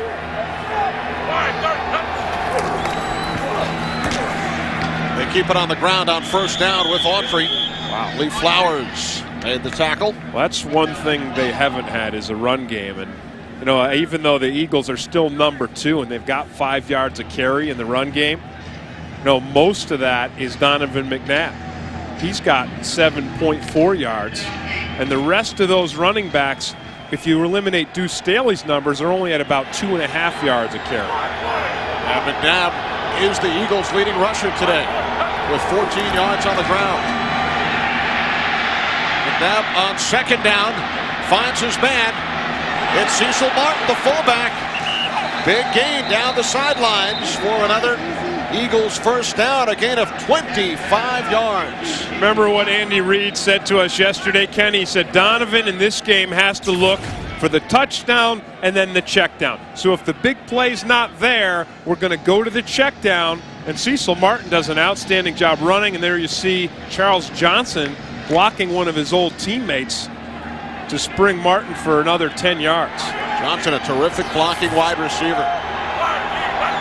From the 27, off the play fake to Darnell Autry. McNabb fires down to the 18-yard line, and it's incomplete.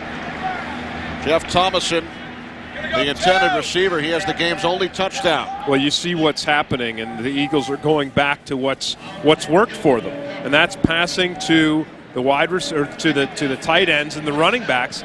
That's what they do, and I'll tell you, the difference between this drive here and the first half is in the first half, the Steelers linebackers covered these guys much better than they're doing right now. They're going to have to get back to that underneath coverage. McNabb on 2nd and 10. Looking end zone, looking, Charles Johnson broken up. Another flag. It was Chad Scott again on the coverage, called for pass interference twice in the first half. And perhaps a third time right here. Well, remember earlier I was saying that you can't run through the guy to catch the ball. You have the right to play the ball, and that's what Scott was doing. But if this goes against him, it's going to be because he went through the receiver. There is no defensive pass interference on the play. I think what's been going on here might have gotten to the officials.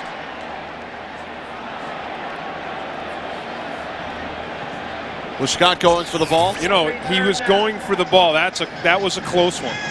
So I think the officiating staff owed him one. And Andy Reid saying, hey, wait a minute, you can go for the ball but you can't drive through the receiver. But I don't know how you throw the flag and then the flag gets picked up. But it's okay. Like I said, the officiating staff, they owed Chad Scott one, because he got called for one earlier in the game that gave the Eagles their only touchdown that, in my opinion, should not have been pass interference. So 3rd and 10 from the Steelers' 28. And McNabb's pass was short. Looking for the tight end, Chad Lewis. Jason Simmons on the coverage. Pretty good pressure by the Steelers defensive line. Again, they're rushing here, as you see Kimo von Oelhoffen, they're rushing under control. And it's Jason Gilden who gets the hit on Donovan McNabb, but those guys did a nice job of staying in their lanes and not allowing. Donovan McNabb has not been scrambling much today. And a 45-yard field goal attempt. David Akers with Coy Detmer holding. Akers is now 2 for 2. Back at Three Rivers Stadium, Kenny Albert with Tim Green. Eagles leading the Steelers 13-6. Short kickoff by Akers. Poteet from the 14-yard line. Cutting to his right. Across the 25, a 12-yard return. Mike Caldwell, the special teams captain, made the tackle for the Eagles. Well, Kenny, Cordell Stewart's going to get his opportunity to run an offense. But if you look at both these quarterbacks, neither one having very impressive numbers. But so far, the difference in today's game has been this right here. When Donovan McNabb had the opportunity to score a touchdown, he did. And then Cordell Stewart with that one interception there that led to the Eagles' first field goal. Steelers start from their own 26-yard line. Jerome Bettis, who gained 61 yards on the ground in the first half, tackled by Corey Simon after a gain of just 1. And that defensive play right there is an indication of what Andy Reid said to these guys in the locker room at halftime. I'm sure he said, look, they're going to come out and try to run Jerome Bettis, and we must stop that and force them into a passing game.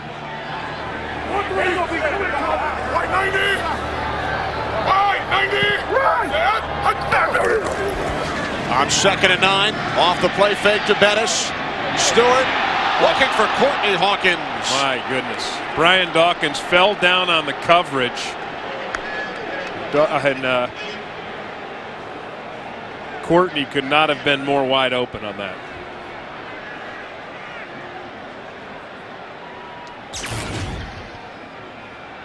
Look at that. I mean, just a little bit of timing between Cordell Stewart and Hawkins, and that would have been a touchdown.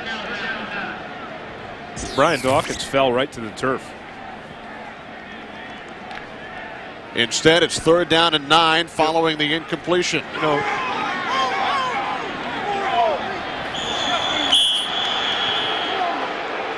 Stewart calls timeout.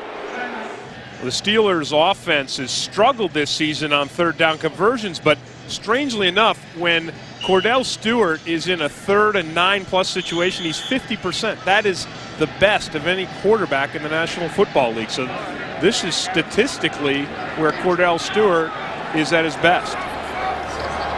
It is 3rd and 9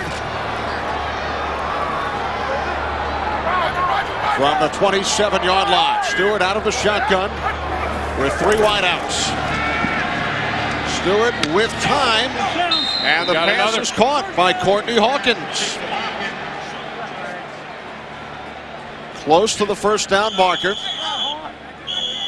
You know, this was again an example, Kenny, of Cordell Stewart seeing the field, reading the defense, making an adjustment, and then completing a pass. You know, you're going to see him. He sees this blitz here. He brings Hines Ward back here to pick. See that? See him point right there? He sees it, and now Huntley's going to pick up the blitz, and now he's got time to complete this pass. So that was a 1st down by Cordell Stewart using his brain. A 1st down at the 37-yard line. this Eagles defense is one of the hardest defenses in the league to read. So that's no small feat on third down to read it and to beat it. Jerome Bettis up the middle to the 40. A gain of 3. Corey Simon made the tackle for the Eagles. Simon looking forward to his upcoming March wedding down at Disney World. Yeah, that's right. What a great place. What a pleasant young man. I mean, you hear about all these things. This guy really epitomizes what I think most guys in the NFL are like. Just a heck of a player on the field and a powerful guy and a force, but a gentleman often. 2nd and 7. Stewart's pass was deflected and then caught by Hawkins, who's become the go-to receiver. We'll see if it's another offensive pass interference. We've seen a bunch of them. Ball's deflected, so that eliminates any pass interference calls, right? Right. Pass was deflected Pass by interference. Dawkins. Defense, No, number this time 23. they're giving on Vincent. Penalty But is declined. we've seen a lot of pass interference penalties by the Steelers offensively today. There's Vincent with the coverage right here. That was a little bit of a push off by Hawkins. As you said, it's irrelevant either way. But again, Cordell Stewart on that pass, Kenny. Brian Dawkins was in his face. So he's got this blitz down. He's reading it and he's beating it. Here it comes again. Oh, fake. From the 48, off the play fake to Bettis. Stewart could not find anyone. He takes off. He has the first down and more. Down to the Eagles. 31. 17-yard scramble by Cordell Stewart. And now the athleticism of Cordell Stewart has an impact here. So the Eagles fake the blitz. Cordell Stewart looks for the pass. There's too much coverage downfield. They backed off the blitz. Then Stewart just takes advantage of them by running. Again, this is the prototype of quarterbacks in the NFL. Now, this is the new breed. They can run as well as throw. There's Bettis, forcing his way down to the 26-yard line. A gain of 5. You get the feeling Terry was being facetious? I don't know. He said he's only got one more year to live, according to the averages. That's right, he's 52. Or the average age, he said, of a player who spent 10 years in the NFL was 52. Yeah, so he said he's only got one more year. Why not come back and try to? I'm sure they would embrace him here. But Cordell Stewart on this drive here, and that was the first kind of misconnect or disconnect between him and Courtney Hawkins we've seen. I mean, the reason why the Steelers have moved the ball down the field on this drive really has been Cordell Stewart reading the defenses and making the correct passes. We're down at 5. Play clock winding down. And they can't get the snap away. A delay of game against the Steelers. Well, it's just as well for Pittsburgh because they weren't in sync on that. Offense. 5 yards. Still third down. You talked about their passing game, which has struggled in recent weeks. And Courtney Hawkins, who had only one catch all season coming into the game today, has become Stewart's go-to guy. He leads the team in today's game with 3 receptions. Well, I think, and again, not to ride on Plaxico Burress, but I think we saw when they did their 2-minute drill before half, they tried to get the ball to Burress, and he didn't have numbers like this. I mean, Hawkins had, 3 catches, 7 thrown to him. I think Burress had 5 thrown to him and only 1 catch. So following the penalty, 3rd and 10 from the 31. Stewart under pressure, and Mike Mamula takes him down. Hey, that's just a nice pass rush by Mike Mamula. It's a one-on-one situation. He is just going to race right around Larry Tharp. He gets his pads lower. He rips up around the outside. Here he is right here on the edge. Watch him. Comes down underneath, rips up through, beats Tharp around the edge, and hangs on. And the sack takes the Steelers out of field goal range. Very, very big defensive play. Chris Brown hit from 52 earlier. This would have been a 55-yard attempt, so instead Bill Cowher sends out his punter, Josh Miller. Brian Mitchell waiting. Back at the 10. Be a good spot for a fake. Miller kicks it away. End over end. Mitchell lets it bounce. And it takes an Eagles bounce into the end zone for a touchback. 8:45 remaining, third quarter. Eagles leading by a touchdown. And they start from their own 20-yard line. McNabb's pass batted down by Jason Gilden.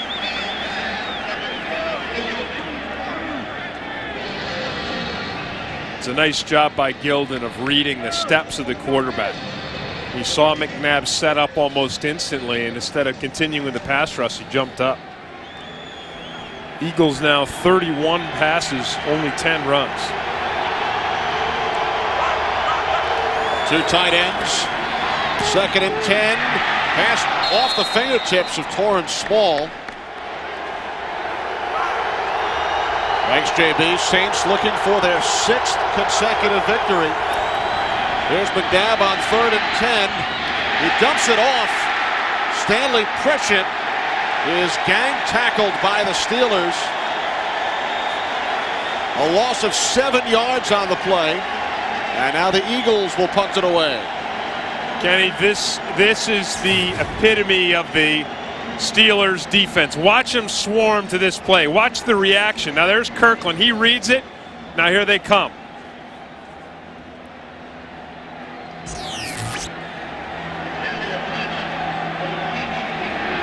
Landeta punting out of his own end zone. Good kick. Poteet all the way back at the 37. Poteet, 8-yard return. Sunny and cool here in Pittsburgh, where the Steelers trail the Eagles 13-6, and the Steelers have their best starting field position of today's game from their own 44-yard line. The handoff to Jerome Bettis down to the 49, a gain of 5 on first down.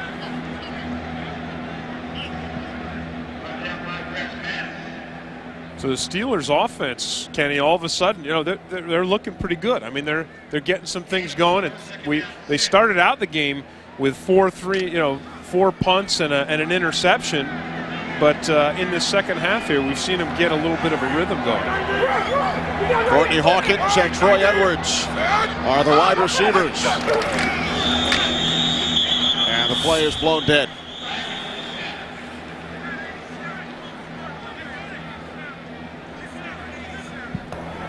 False start. Offense. Number 87. 5-yard penalty. Still second down. That's the tight end, Mark Bruner. Here he is up here. And Tim right guard Rich Tilsky has returned. He was shaken up late in the second quarter, replaced by Tom Michlinski, but Tilsky is back. 2nd and 11 following the penalty. 3 wide receivers set. Stewart out of the shotgun.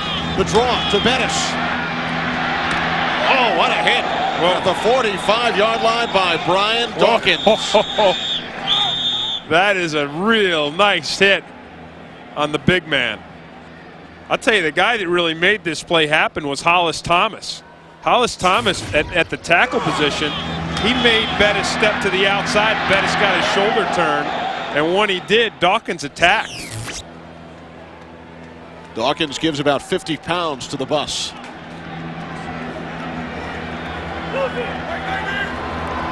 Third down and 9 from the 45. Stewart under pressure, and he is taken down by Brandon Whiting, who had a huge game last week against Dallas. So Whiting with the sack, forcing another Steelers punt. And Whiting does an outstanding job of just shifting his weight and coming free right up the center. And Corey Simon was there as well.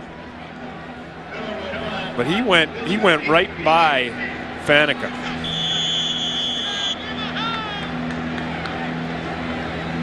Punt number 6 today by Josh Miller. Good kick. Mitchell back at the 12-yard line. Out of bounds at the 23. Giants 7-2. They've beaten the Eagles twice this year. As the pass pops away from Torrance Small. And this is, I really like Donovan McNabb, not just the way he throws and runs. But you see him there, he's smiling, he's not upset. I mean, he knows that Torrance Small's got to hang on to that football. And his receivers at times this year have let him down, and he knows it, but he doesn't chastise him. He's a positive guy, he's a positive energy guy, and he's going to be a great leader as well as a great quarterback. 3 wide receivers, 2nd and 10. McNabb's pass broken up by Levon Kirkland.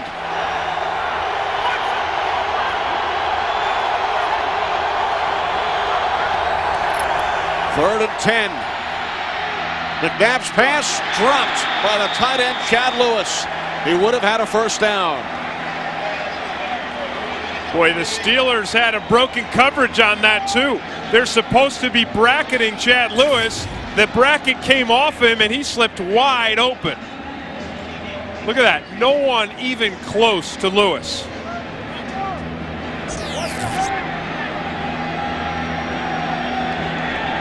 Sean Landeta inside his 10. Hank Poteet in single safety for the Steelers.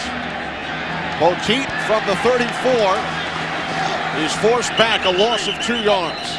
On the return, terrific special teams coverage by the Eagles, led by Rashard Cook.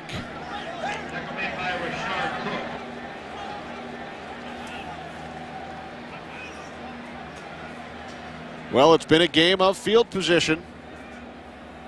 A turnover led to the Eagles' first field goal. Penalties helped the Eagles to the game's only touchdown. There have been 12 punts in the game. And now the Steelers start from their own 32-yard line. Stewart's pass caught by Courtney Hawkins. Flag on the play. Hawkins down to the 35. That's going to be against Troy Vincent. I'm going to go out on a limb here because there's been so many interference penalties going both ways, but it looked like Vincent grabbed him. Defense, number 23. Hilliard's decline. First down. You see the grab, but outstanding timing between Hawkins and Cordell Stewart. But Cordell Stewart, again, reads the blitz, Kenny. He read the blitz, and there comes the defense of the Philadelphia Eagles right in Stewart's face. He knows he's got man-to-man coverage, and instead of a disconnect, as we saw in the first half to Burris, we're finding Stewart connecting with Courtney Hawkins. A gain of 33 yards on the play. Now Stewart goes to the far side and Hines Ward, but the pass is incomplete. It bounced in front of Ward. 2nd and 10 coming up. Just a little too cautious on this throw by Cordell Stewart, and also the Eagles got some pressure on him when he was throwing the football. And we saw that earlier in the game when Troy Vincent or Bobby Taylor had an interception. The Eagles got pressure on Stewart during his throwing motion. 2nd and 10 from the Eagles 35. Jerome Bettis inside the 25, first down and more. Another big play, a gain of 19 yards. Hollis Thomas finally tripped up Bettis. And this is nice blocking out front by Duffy, 62, and Kreider, the fullback. Look at that, nice block that springs Jerome Bettis right into the second level of that Eagles defense. The bus has not stopped very often today. 95 yards on the ground. Averaging just under 5 per carry. From the 16, it's Bettis again. Gains 2 down to the Eagles' 14-yard line. Under 4 minutes to go, third quarter from Three Rivers Stadium in Pittsburgh. Eagles leading the Steelers 13-6. Well, you cannot question that this Steelers' offensive passing game has really come to life since Courtney Hawkins has come into the game. Hawkins replaced the rookie Plaxico Burress. Stewart looking end zone. Looking for the fullback, Kreider. Carlos Emmons on the coverage, so it will be 3rd and 8. Yeah, Emmons had outstanding coverage on that.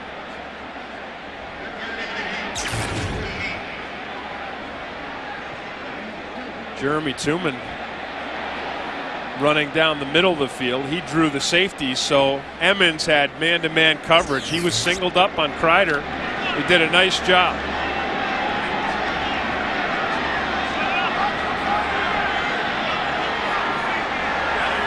Third down and 8 from the 14. Stewart's pass incomplete. And a penalty flag, a late flag. But I'm not so sure that ball was catchable. Yeah, I don't know. They may look to the other official to say to rule that it wasn't catchable. If it was catchable, it was pass interference. Because again, you can go for the ball, but you can't drive through the receiver.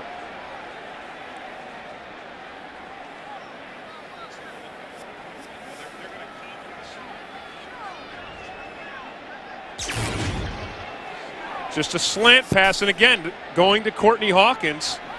Boy, I don't know if you know if it was catchable or not because Vincent hammered him. He never had a chance to leap. I think that would have been a catchable ball. You know, if Vincent doesn't knock him down into the ground. Pass interference, defense, number 23. That's a good call. First down. That's a good call by the officials. An automatic first down for the Steelers at the 7-yard line of the Eagles. Watch it here. Now, if Hawkins can jump, you know, he can get his hands up and maybe get that football, but he can't jump because Vincent is knocking him around. Bettis. A penalty marker on the play. Bettis is in for the touchdown, but a penalty flag in the end zone. Did you see the movement and the change of direction by Jerome Bettis on that play, Kenny? Man, that's a pretty sight. Watch him. Look at the size of this guy and the power, but watch him break this thing back. Defense. Penalty is declined. Oh, that's nice. Touchdown. Even with 12 men on the field, the Eagles could not stop Jerome Bettis. No, and that was pure running. That wasn't just power. That was Jerome Bettis' running skills at their best.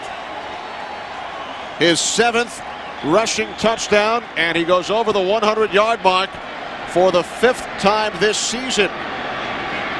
Chris Brown for the point after. And we are tied at 13. The Steelers have fought their way back. Jerome Bettis, 104 yards on the ground, and this touchdown.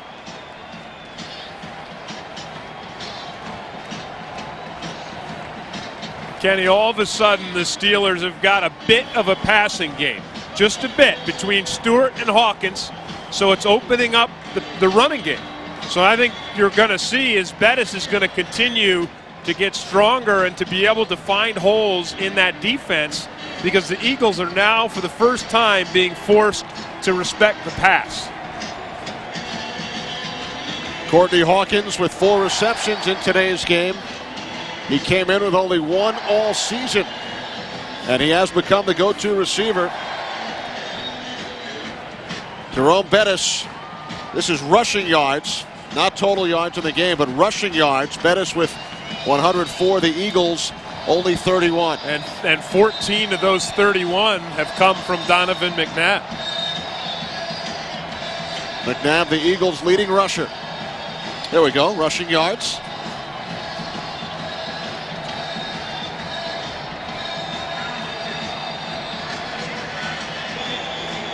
Ryan Mitchell back deep.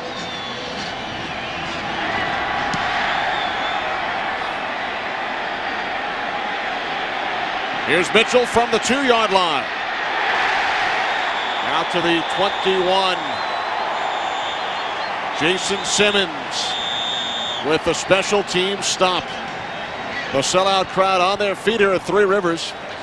You know, Tim, this weekend only the second time since the television blackout rules were put in 27 years ago that every NFL game, all 15 games, sold out this weekend by Thursday. And this is why you come. Look at Jerome Bettis getting this crowd worked up, saying, hey, we need you. And then the towels are starting to fly, and that noise is going to have an effect on this Eagles offense. From the 21. McNabb's pass was caught. And up to the 25-yard line. Stretches the former Steeler, Charles Johnson, before he was tackled by Joey Porter and Aaron Smith. Boy, you can sense the intensity of this Steelers defense right now, Kenny. They're getting pressure on McNabb. They're tightening their coverage. And boy, wherever that ball is, you're seeing black jerseys swarm to it.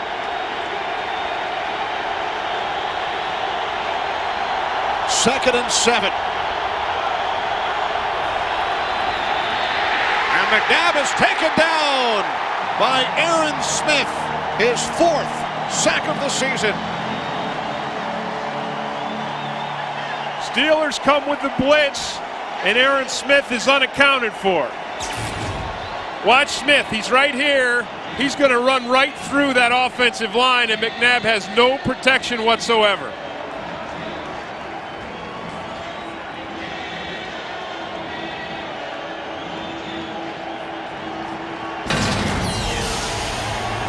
A Division II All-American at Northern Colorado. Aaron Smith, a loss of 9 on the play. Now 3rd and 14. McNabb again in trouble, and he's taken down. This time it's Jason Gildon. Do you think the Steelers defense is pumped up?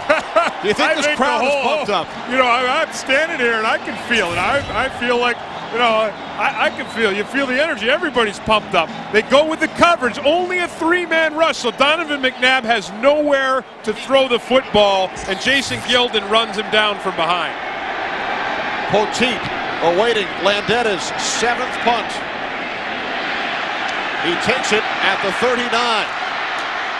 And is forced back. What a hit. To the 37. James Starling with the special teams tackle after a 45-yard punt by Landetta. Now is when this Eagles defense needs to make a big play. They're going to need to come on a blitz and make a big play of their own to reverse the momentum, because as you said, Kenny, you can feel the energy here in Three Rivers Stadium, and the momentum is clearly right now in the hands of the Steelers. Eagles led 10-6 at the half. We are now tied at 13.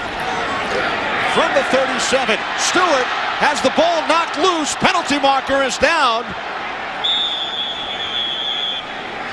Eagles say they have it.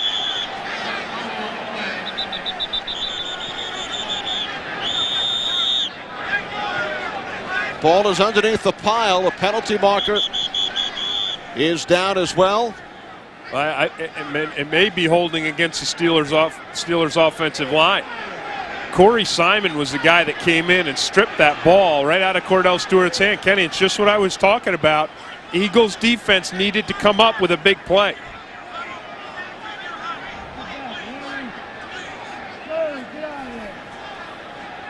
It is holding. I think whoever it was holding Hugh Douglas too. Both coaches await the official ruling from Dick Hantak. Black had possession of the ball. We have holding on the offense, number 72. Now that was Wayne Gandy on Hugh Douglas. And the Steelers recovered. Yeah, but that's a sack and a forced fumble for Corey Simon. Watch Simon right here. Watch him. Look at him. Come right up, around. Watch him slap this ball. Slaps it free right there. First down. And then the ball wound up underneath the maze of players, and according to the officials, the Steelers recovered. So it's a big play, but not a huge play because they didn't get the ball back. And I don't know why they wouldn't decline that penalty, Kenny, and make it second down and about 13 or 14. That's what I would have done. Well, Andy Reid instead forces the Steelers back. 1st and 20. Richard Huntley out to the 32-yard line, a gain of 4. Jeremiah Trotter made the tackle as we hit 1 minute remaining, third quarter from Three Rivers. Eagles and the Steelers both hoping to advance to the playoffs. Steelers with a record of 5-4. They've won 5 of their last 6. Eagles at 6 up and 4 down. Second and 16.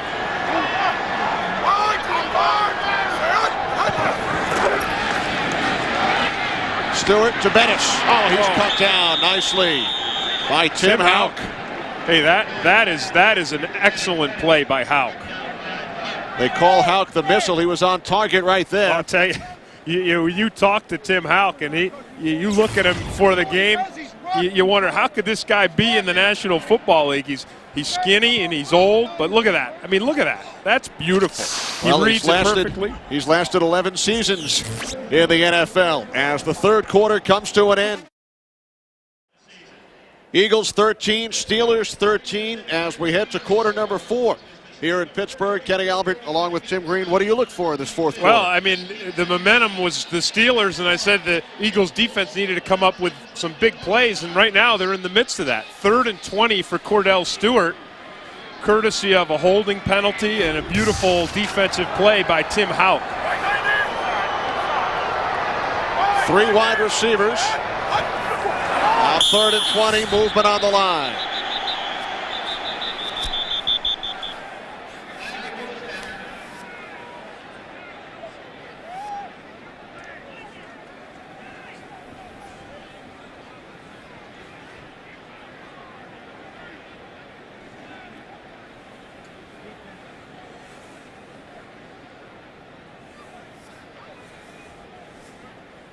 Encroachment, defense, right tackle, contact prior to the snap, 5-yard penalty, still 3rd down.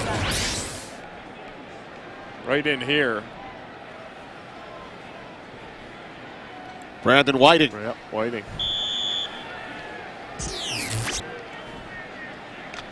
So the Steelers gain back 5 yards on the penalty. Now 3rd and 15.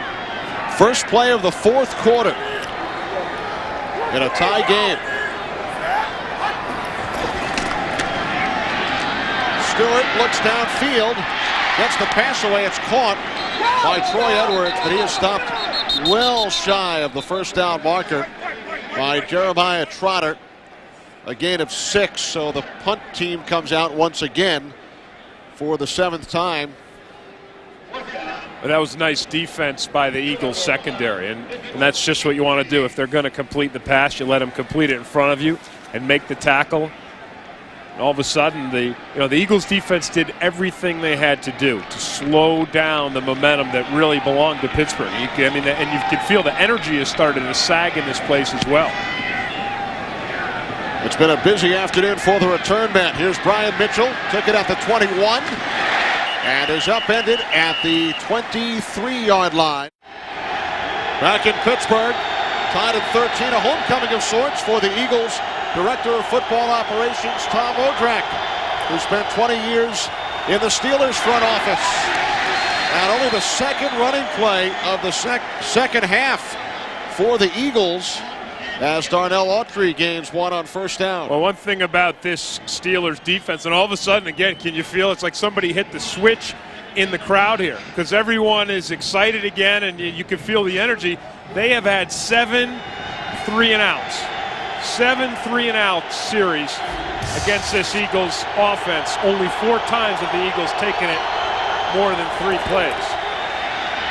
McNabb to the air on second down, and the pass was short, intended for the fullback, Cecil Martin. You know, the Eagles, Kenny, right now, I mean, you can see the way that this offense is incomplete is showing right now. Because we've not seen anything really consistently going to the wide receivers in the deep passing game. The running game has been non-existent, and the short passing game is it's either all that or nothing. McNabb just 2 for his last 11. Can't find anyone, and is up, taken down, a penalty flag as Joey Porter brought down Donovan McNabb, but a penalty flag on the field. It's been a very busy afternoon for the officiating crew, and this one is holding against the Steelers.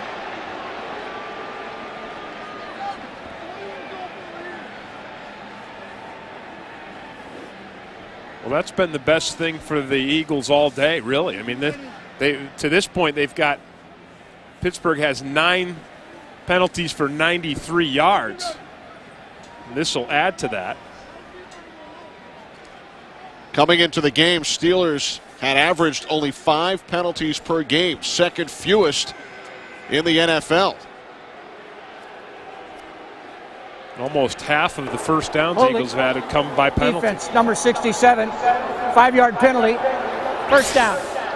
Yes, this their fifth now, first down via penalty. If Chemo's holding, it's because he's grabbing somebody on a stunt to try to free someone else up. Oh, he just grabbed he grabbed Stanley Pritchett, the fullback, coming out of the backfield.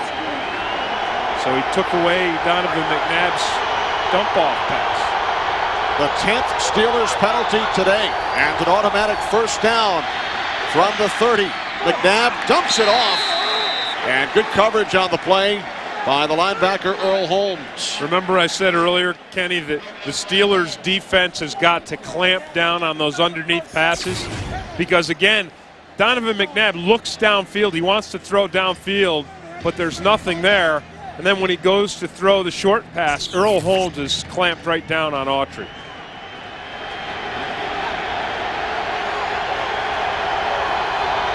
Second and 10 from the 30. Stanley Pritchett. He lost the football. Steelers have it. Joey Porter reaches across. He lost the football, but the signal is touchdown.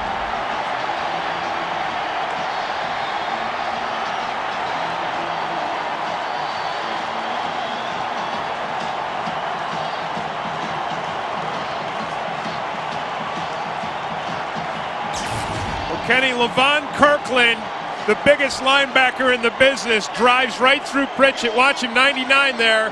He and Lee Flowers just blow up Stanley Pritchett. Look at Porter. That's fantastic.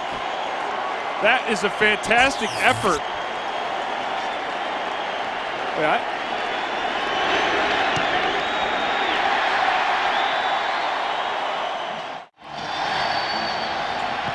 Steelers take their first lead as their defense scores. Joey Porter on the 32-yard fumble return. Ryan Mitchell takes the return across the 30. Let's take another look at the Porter touchdown. Well, Kenny, I'm not 100% sure if he didn't fumble this before he got into the end zone. Watch it here. And that ball right there is out. Now, it's hard to tell from that angle where, in fact, he crossed the plane. But watch this one, and if you stop it right there, that ball that looked like it was. That looked like it was out. The Steelers Personal wisely foul. lined right up and ran their extra point. On the kicking team, number 57, 15-yard penalty, first down. I think Charles Johnson, who's the guy tackling his former teammate, well, not Porter. Porter's not his teammate because he's too young, but I think Johnson stripped that ball out of there. The ball then rolled out of bounds in the end zone. It would have been a touchback for the Eagles. For the Eagles. Yeah, they would have Andy Reid did not challenge. First and 10 on their 20-yard line. Andy Reid did not challenge. Touchdown stands. And a face mask called on the Steelers, John Fiala. gives the Eagles 15 extra yards to work with. From the 46, they go right back to Pritchett, who fumbled. And Pritchett was taken out of bounds via the face mask. That's going to be 15 yards, and all of a sudden the Eagles have got some outstanding field position. You know, remember that this is kind of a similar situation the Eagles had last week with Dallas. It looked like they weren't going to win Personal that foul. game. Defense. And I think Donovan McNabb, who really, boy, that's 15 yards. That's a dangerous one there. But Donovan McNabb in that Cowboys game, you know, he had a couple interceptions and he kept his spirits up and he kept those guys on the sideline and said, we're going to win this game. Don't worry, we got confidence. And sure enough, the Eagles did come back and win. So when you perform like that only a week ago, you know, that lets you build, that you can build on that level of confidence for this week. And penalties continue to kill the Steelers. Consecutive 15-yard penalties. McNabb's pass deflected at the line.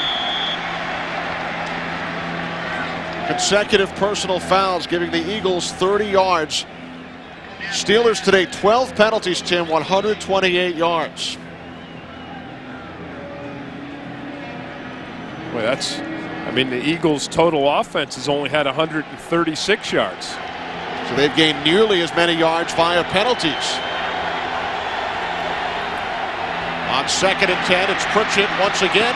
Turns the corner and is stopped about a yard shy of the first down. So it looks like the Eagles have made the switch from Darnell Autry to Stanley Pritchett in the backfield despite Pritchett's fumble moments ago. Autry, Kenny, was averaging a yard per carry. He had 7 carries for 7 yards.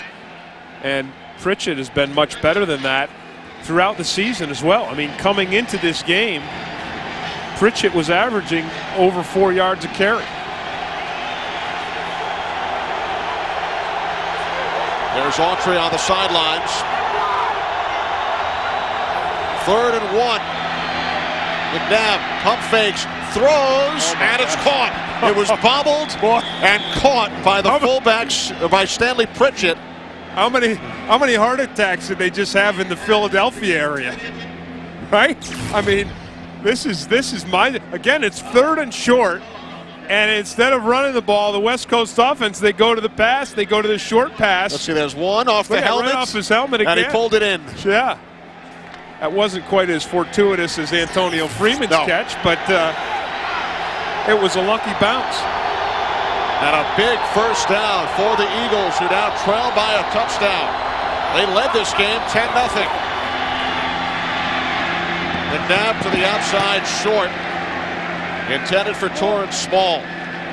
McNabb in today's game only 15 of 41.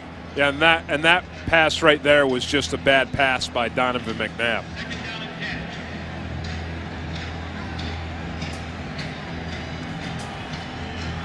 Five of 18 in the second half. Eagles have abandoned the run game. Now 2nd and 10 from the Steelers' 21.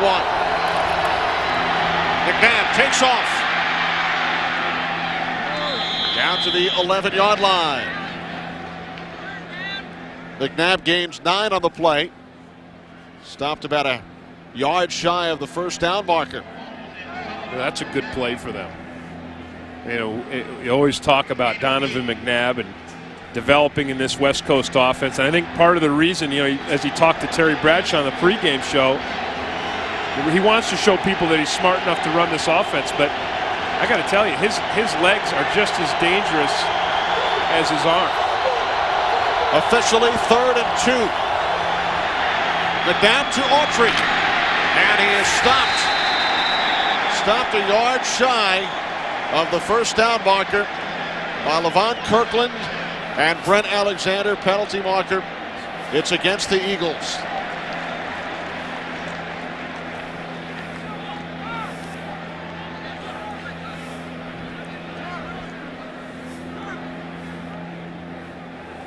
Kenny, I think they were going to be short of the first down anyway. Yeah, they were. So by about a yard. Depending on if this tripping. offense, number 71, 10-yard penalty. Repeat the down, third down. Jermaine Mayberry called for tripping. That's something that a lot of offensive linemen do. And if you're getting beat in the pass protection here, you just stick that foot out. You know,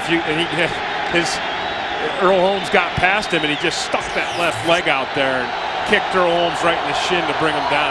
That's something offensive linemen do all the time. They don't always get caught. 3rd and 12. Corn Small looking to throw.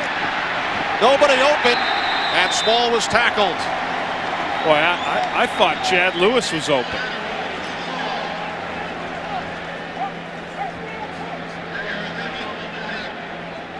I thought Chad Lewis, Kenny, might have been open to the backside up here. Let's take a look and see. Yeah, look at that. Look at him up there. He is wide. There's no one there.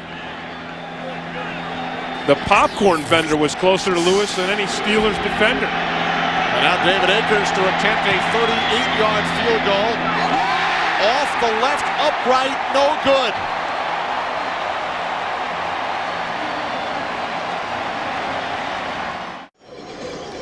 .9:20 remaining fourth quarter. David Akers missed a 38-yard field goal off the upright. So the Steelers maintain their 7-point lead. Their defense gave them the lead. Joey Porter returning a Stanley Pritchett fumble, 32 yards for a touchdown. And now the Steelers will look to choose some time off the clock. Jerome Bettis gains 4 on first down up to the 34. 2nd and 5. So the Steelers look to win for the 6th time in their last 7 games. Stewart off the pump fake, a penalty flag. Courtney Hawkins, the intended receiver. Troy Vincent on the coverage. Holding, defense, number 23, 5-yard penalty, first down. I'll tell you, since Courtney Hawkins has come into this game, Troy Vincent has had some problems. That was a clear holding penalty there. Good call by the officials, but that all of a sudden, Kenny, right? I mean, the Steelers have got a little bit of a passing game. Hasn't been huge, but it's been something, which is more than they've had in the last couple of weeks. Running to the outside. Jerome Bettis close to another first down. He's good. Now he's got that shake going. Now when he starts to shake after he runs the ball, you know Jerome Bettis is into it and he's ready to take over the game. Nice block by Kreider, the fullback. 118 yards on the ground. See him get up and start shaking.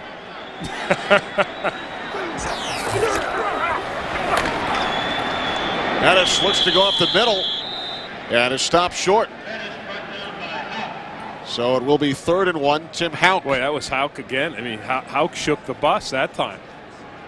I mean, that's how you play in the league for 11 years. And when you're not the biggest guy in the world, you just shoot in there. Watch him just shoot in there, and you give up your body. Now, Houck has a great knack for that and a fearlessness that you can't buy. I mean, I think you have to be born that way. 3rd down and 1. Bettis, good second effort for the first down at midfield. Yeah, and once again, Kenny, just like the touchdown run, you get to see the complete Jerome Bettis, the complete runner. Because this isn't about power here. This is about a move. Watch him make the move and cut back to the inside and find the first down. It's outstanding. Jerome Bettis with his 5th 100-yard game this season, 44th of his career. He has a touchdown today. 1st and 10 from midfield. Richard Huntley. Huntley, another Steelers first down. Kenny, this is the kind of situation that this Steelers team is built for. A little bit of a lead late in the game. Let's play defense. Let's run the football. And if the Eagles are going to maintain their position in the NFC East, they're going to have to come up with a really big play. They're going to have to come up with a turnover or a return for a touchdown or an incredibly long pass or run by Donovan McNabb. 164 yards on the ground for the Pittsburgh Steelers.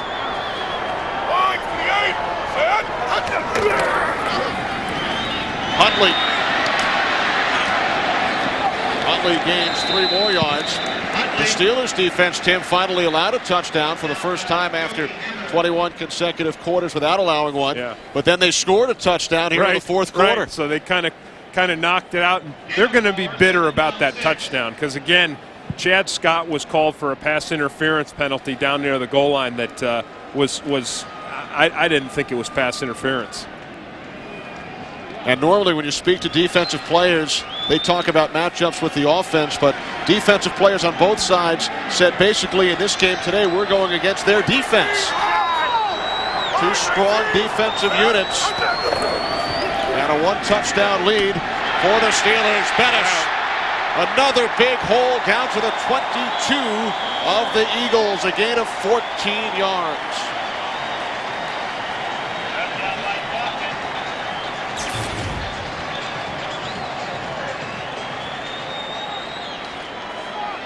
Eagles have had their problems stopping the run. Cowboys gained 204 yards on the ground last week. The Steelers have gained 182 yards on the ground today. And as you said, Kenny, in the beginning of this game, you said, Jerome Bettis gets better as the game goes on, and he certainly has gotten better as this game's gone on. Season high 134 rushing yards. Bettis. No gain on that play, and the Eagles call timeout. They stop the clock with just under 4 minutes to play in the fourth quarter. They will be underway momentarily at the Meadowlands. Bettis modeled up.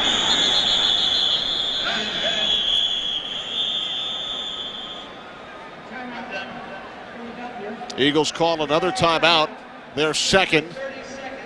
I got to tell you, I mean, the effort that they're giving defensively right now to try to shut this down and get their offensive ball back is strong. I tell you, Jeremiah Trotter came in on a run blitz and he just blew up the offensive line. You could sense the frustration and the intensity and the tenacity of Trotter on that last play. 3:52 remaining. Those of you watching the Steelers and the Eagles in New York, you will switch over to the Rams and the Giants momentarily in time for kickoff.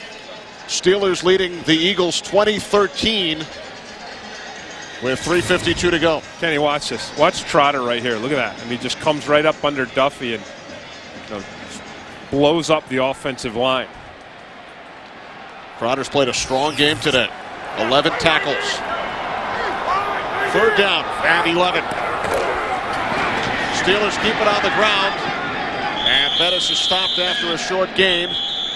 Terrific job, as always, by our entire crew here in Pittsburgh. Producer Larry Lancaster, Director Peter Bleckner, our Associate Director Marcy Kempner, Broadcast Associate Robert Slosby, Technical Producer Kevin McRoby. The studio produced by Scott Ackerson, directed by Bob Levy. The Senior Producer of Fox Sports is Bill Brown. The Executive Producers, Ed Gorin and David Hill. 40-yard field goal attempt. Chris Brown hit from 52 earlier. His kick is good. So the Steelers now lead by 10. Pittsburgh 23, Philadelphia 13.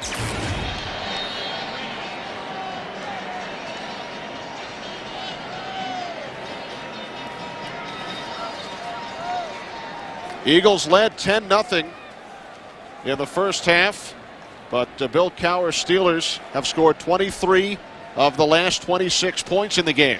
Kenny, the Steelers have been at this point during midseason for the last couple seasons where they had a 5-4 record and then really went in the tank for the last 7 games. And then Bill Cowher this week, I think, to energize his team, and I think it was pretty bold. He said, hey, we're going to run the table.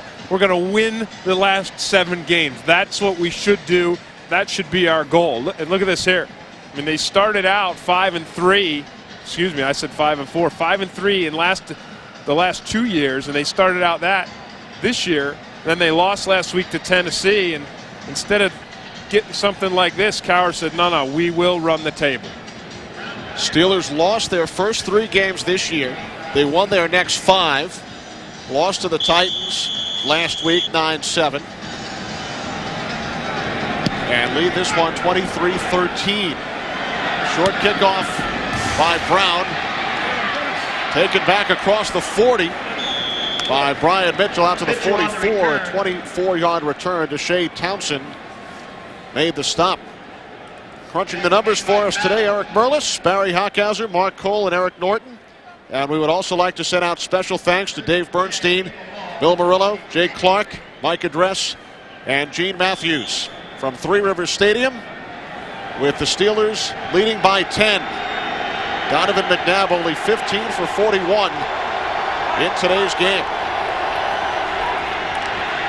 From the 43-yard line, McNabb's pass is caught in Steelers territory by Torrance Small for a gain of 18. This is, if they're going to have a prayer, that's what they got to do. Downfield, McNabb's going to have to make the tough throw, and his receivers are going to have to make the tough catch. 3 receivers set from the 39. McNabb dumps it off to Stanley Pritchett. Looks for the sidelines. That is forced out at the 37. Remember, the Eagles have no timeouts. Clock continues to run. Yeah, and that kind of dump off, that may have been the strategy early on, but as I said, Donovan, he's going to have to push this ball downfield. They're going to have to make the big play now. Eagles spread the field. 3 wide receivers. McNabb to Pritchett. Has running room. Has a first down. And a penalty flag. A late hit out of bounds. Yeah, I don't know if that's going to be against Pritchett or Flowers.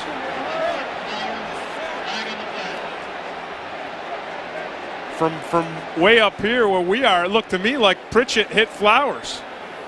Now Pritchett went down.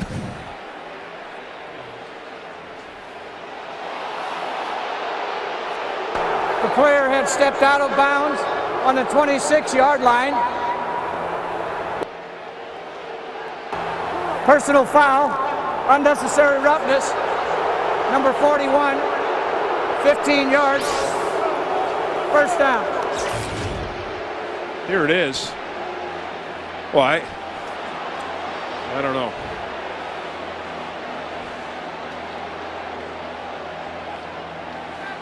The 4th personal foul against the Steelers in today's game. Yeah, I mean, really, Lee Flowers, he sees Pritchett coming at him and lower his shoulder, and he basically just gets low to protect himself. 13th Steelers penalty. Eagles have gained 148 yards on penalties. McNabb to Brian Mitchell. Mitchell looking for the end zone, has the touchdown. So the Eagles come right back down and score a 13-yard touchdown pass from Donovan McNabb to Brian Mitchell. Mitchell's first receiving touchdown of the year. This is the most offense we've seen from the Eagles all day. It started with a long pass from McNabb to Torrance Small, and then the short swing pass to Pritchett, then another Steelers penalty, and then yet another short pass to a long gain to Mitchell. So the Eagles back within 3. Remember, Akers missed a field goal earlier in this half. He hit the left upright. Right. Now the Eagles began their season, Tim, with an onside kick against Dallas. And because of that, you know, John Harbaugh, the special teams coach for the Eagles, they practice that a lot. I mean, they probably practice an onside kick as much as any team in the league. So the interesting thing now will be to see what kind of an onside kick they do, because there's a couple different ways you can do it. You can declare, you can line up 10 guys and kick it into the bunch, or you can go 5 and 5 and start one way and kick it back the other. Andy Reid noticed something in watching Dallas Cowboys films about a month before the season opener. At that point, he decided they would begin the season with an onside kick. He didn't even tell his special teams coach, John Harbaugh, about it until a couple of minutes before the game. And it was successful. Eagles went on to win that game. Well, I got to say, Kenny, though, if I had to do an onside kick, one of the last teams I'd want to have to do it against would be the Steelers, because they also have outstanding special teams. And it starts with Bill Cowher. He was you said it before, special teams MVP for the Eagles as a player. So he puts a lot of emphasis on special teams. They take a lot of pride in it. 8 Eagles lined up to the left of David Akers. The first wave wants to block, and the second wave wants to get the ball. Kick is in the air. It's recovered by the Eagles. But the Steelers feel it was touched before it went 10 yards. And there's a flag down there which suggests that that's the case.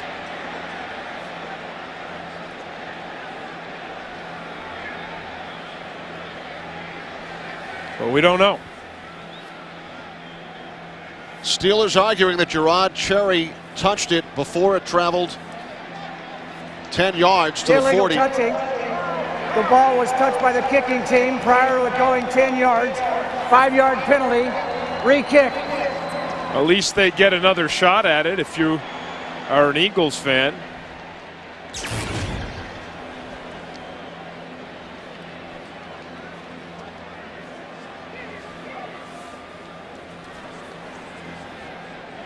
Yep, that's pretty clear that he gets it. Well, yeah. And then he falls forward. But he definitely touched it before it sailed 10 yards. The touching of a kick is reviewable, but Andy Reid obviously getting word from his coaches upstairs that it was touched too soon. They don't have any timeouts left either. They used all 3 of their timeouts. So Akers this time from the 25. Ball must travel across the 35. It bounces up in the air. It's knocked back, and it looks like the Eagles have it. But the side judge, Tom Finken, says Steelers. Let's see. Nope. Now he goes the other way. He pointed in the Steelers' direction initially, but the Eagles have it. Boy, that's a great kick by Akers. I mean, that ball was bouncing around like a pinball. This time it bounces, crosses the 35, the 10-yard mark, and then is knocked back, and it was recovered by Tim Houck.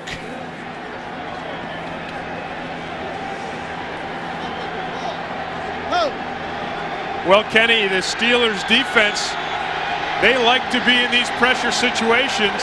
They like to have the game in their hands, and it is. So John Harbaugh, the special teams coach of the Eagles, all that practice has really paid off. Penalty markers on first down.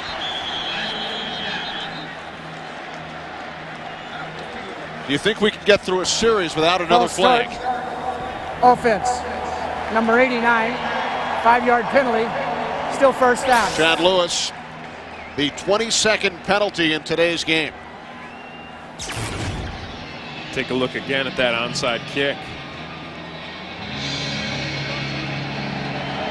No, really, that play is up to the kicker. He's got to get a lot of topspin on that ball so it bounces around just the way it did. Big hole for Stanley Pritchett. Up to the 40-yard line, a gain of 13. Eagles do not have a timeout. They hurry to get back to the line as we approach the 2-minute warning. And McNabb will not get the playoff as we hit the 2-minute warning. Eagles with the ball, trying for a last-minute comeback. If they fail, these are the 2 plays Eagles fans will remember. This Joey Porter touchdown that really looked like it wasn't a touchdown would have given the Eagles ball back. That's 7 points. And then this David Akers field goal for only 38 yards that hits the upright. So the Steelers lead by 3. 2 minutes to play. Eagles without a timeout. McNabb's pass over the middle is nearly picked off. Chad Lewis, the intended receiver. So 3rd down and 2 upcoming for the Eagles. 1:55 on the clock.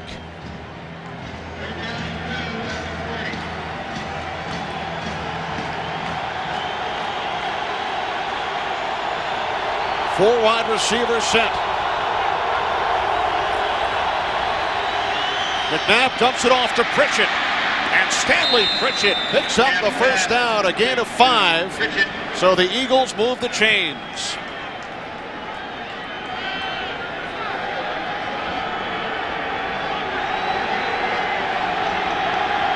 They need to gain about 20 to 25 yards to get into field goal range for David Akers. Pass incomplete, intended for Pritchett. Well, it's remarkable, Kenny, that the Eagles are even in this situation. And we said earlier in the game that they had a big comeback last week against the Cowboys, and a lot of that came from Donovan McNabb and his unwillingness to sit down, his unwillingness to be rattled. 2nd and 10 from the 45. McNabb takes off. Gains 5 yards to midfield. Akers' career long, Tim, is 53. He's attempted a 59-yard field goal and missed. You know, once again, Kenny, we've seen this Steelers front line do an outstanding job all day of limiting Donovan McNabb's scrambles up through the center of the formation. 3rd down and 5. McNabb with loads of time gets the pass away, and it's caught for a first down. Torrance Small down to the 31, and the Eagles are now certainly in David Akers' range. What patience by Donovan McNabb. He gets protection and he has patience. He waits for Torrance Small to come open, and eventually Small did. McNabb stops the clock with 43 seconds remaining. The line of scrimmage, the Pittsburgh Steelers 31. Watch how long he has to hold on to this football. And he does, and he looks and he looks and he looks off, and then he sees Torrance Small separate himself from Chad Scott. You know, if you hold that ball long enough, your receivers, they'll get open. McNabb has attempted a career-high 49 passes today. This is number 50, and it's complete to the 25-yard line to Chad Lewis.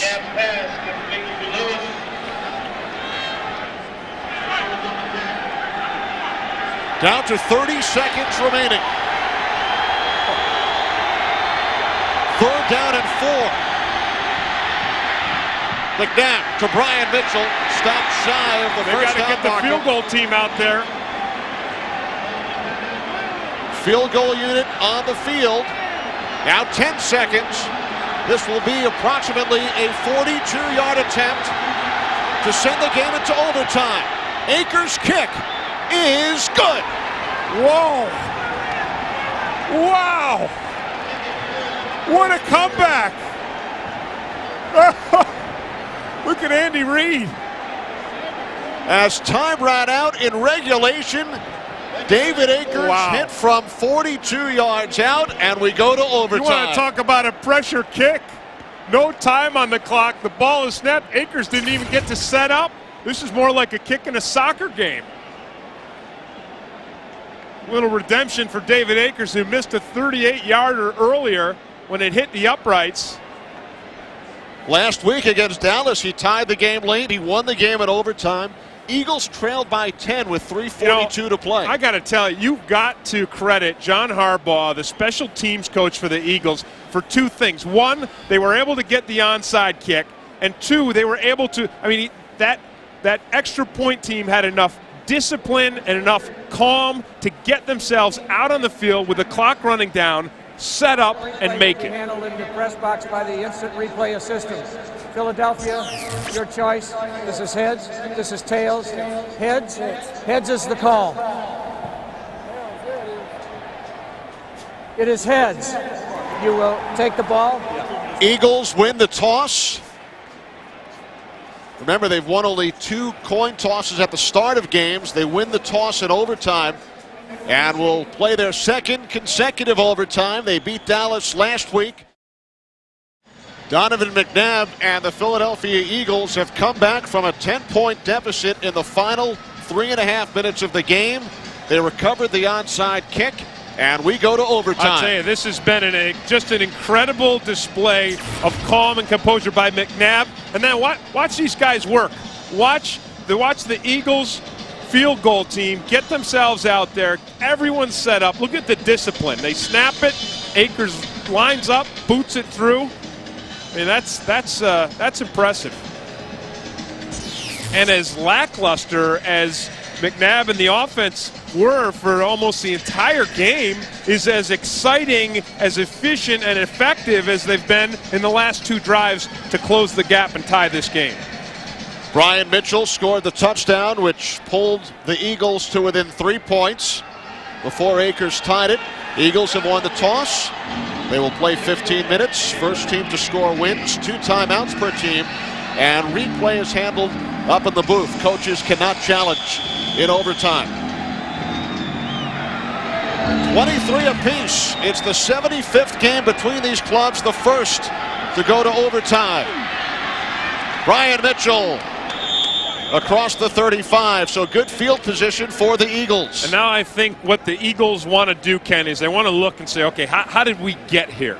And they got where they are right now with McNabb connecting to 2 guys, Torrance Small and Stanley Pritchett. Now, other guys helped and other guys did things, but those were the money guys that closed the gap. And I think those are the guys they want to get the ball to in this overtime situation.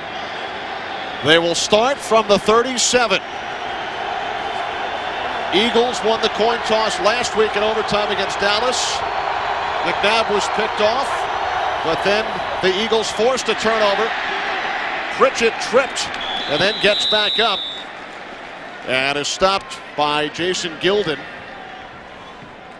So the Eagles playing their second straight overtime game. They've come back from 10 points down. And McNabb was the one that tripped Pritchett. Stanley Pritchett, the Eagles' leading rusher and receiver today. I think Pritchett has earned a starting role in the Eagles' offense from here on in. I think that's what you'll see. McNabb's pass caught by Chad Lewis, who was the key in overtime last week. He did not have a catch in regulation against the Cowboys. He caught 3 in overtime. Well, he's had a couple of drops today, and that's not like Chad Lewis. I mean, he's been really their most consistent receiver this season and the guy that they like to go to. 3rd down and 3.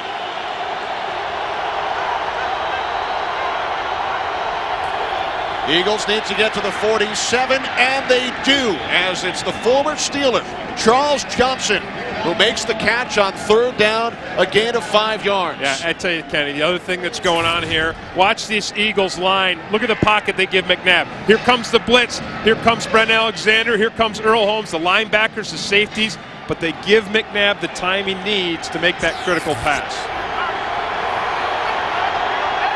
3 wide receivers. Eagles from their own 48. Pritchett into Steelers territory. Out of bounds at the 44-yard line. So the Eagles moving towards David Akers' range once again. I'll tell you, Stanley Pritchett's got it going on. He's averaging 7 yards a carry. 2nd down 2. Remember, it was Pritchett's fumble which led to the Steelers' touchdown. Yep. Joey Porter returning at 32 yards, but Pritchett since then has been outstanding. As you said, 7 yards a carry and 5 receptions. Akers getting ready. 2nd and 2 from the 44. McNabb dumps it off to Pritchett.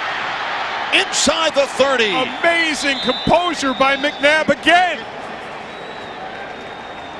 Did you see how long he held that? He knew the blitzer was coming. He knew he was going to get cracked.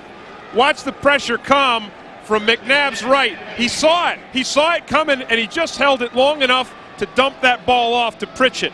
Again, Pritchett and Small. Those were the guys that got him there in the 2-minute that closed the gap. So you just keep feeding those guys the ball. It's working. McNabb 12 for his last 16. Eagles keep it on the ground with Brian Mitchell.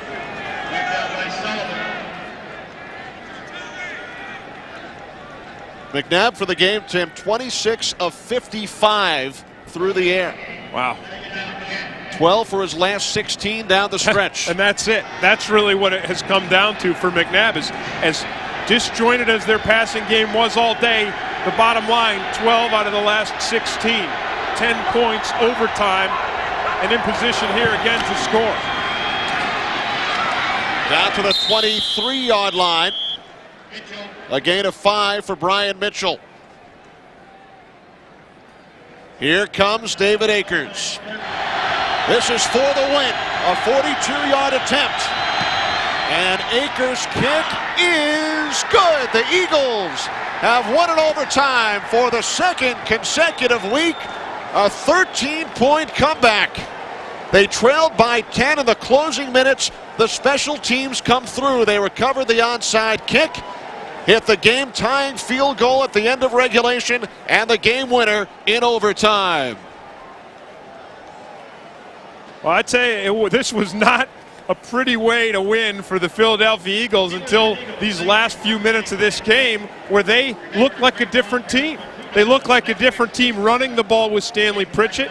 They looked like a different team throwing the ball with McNabb's great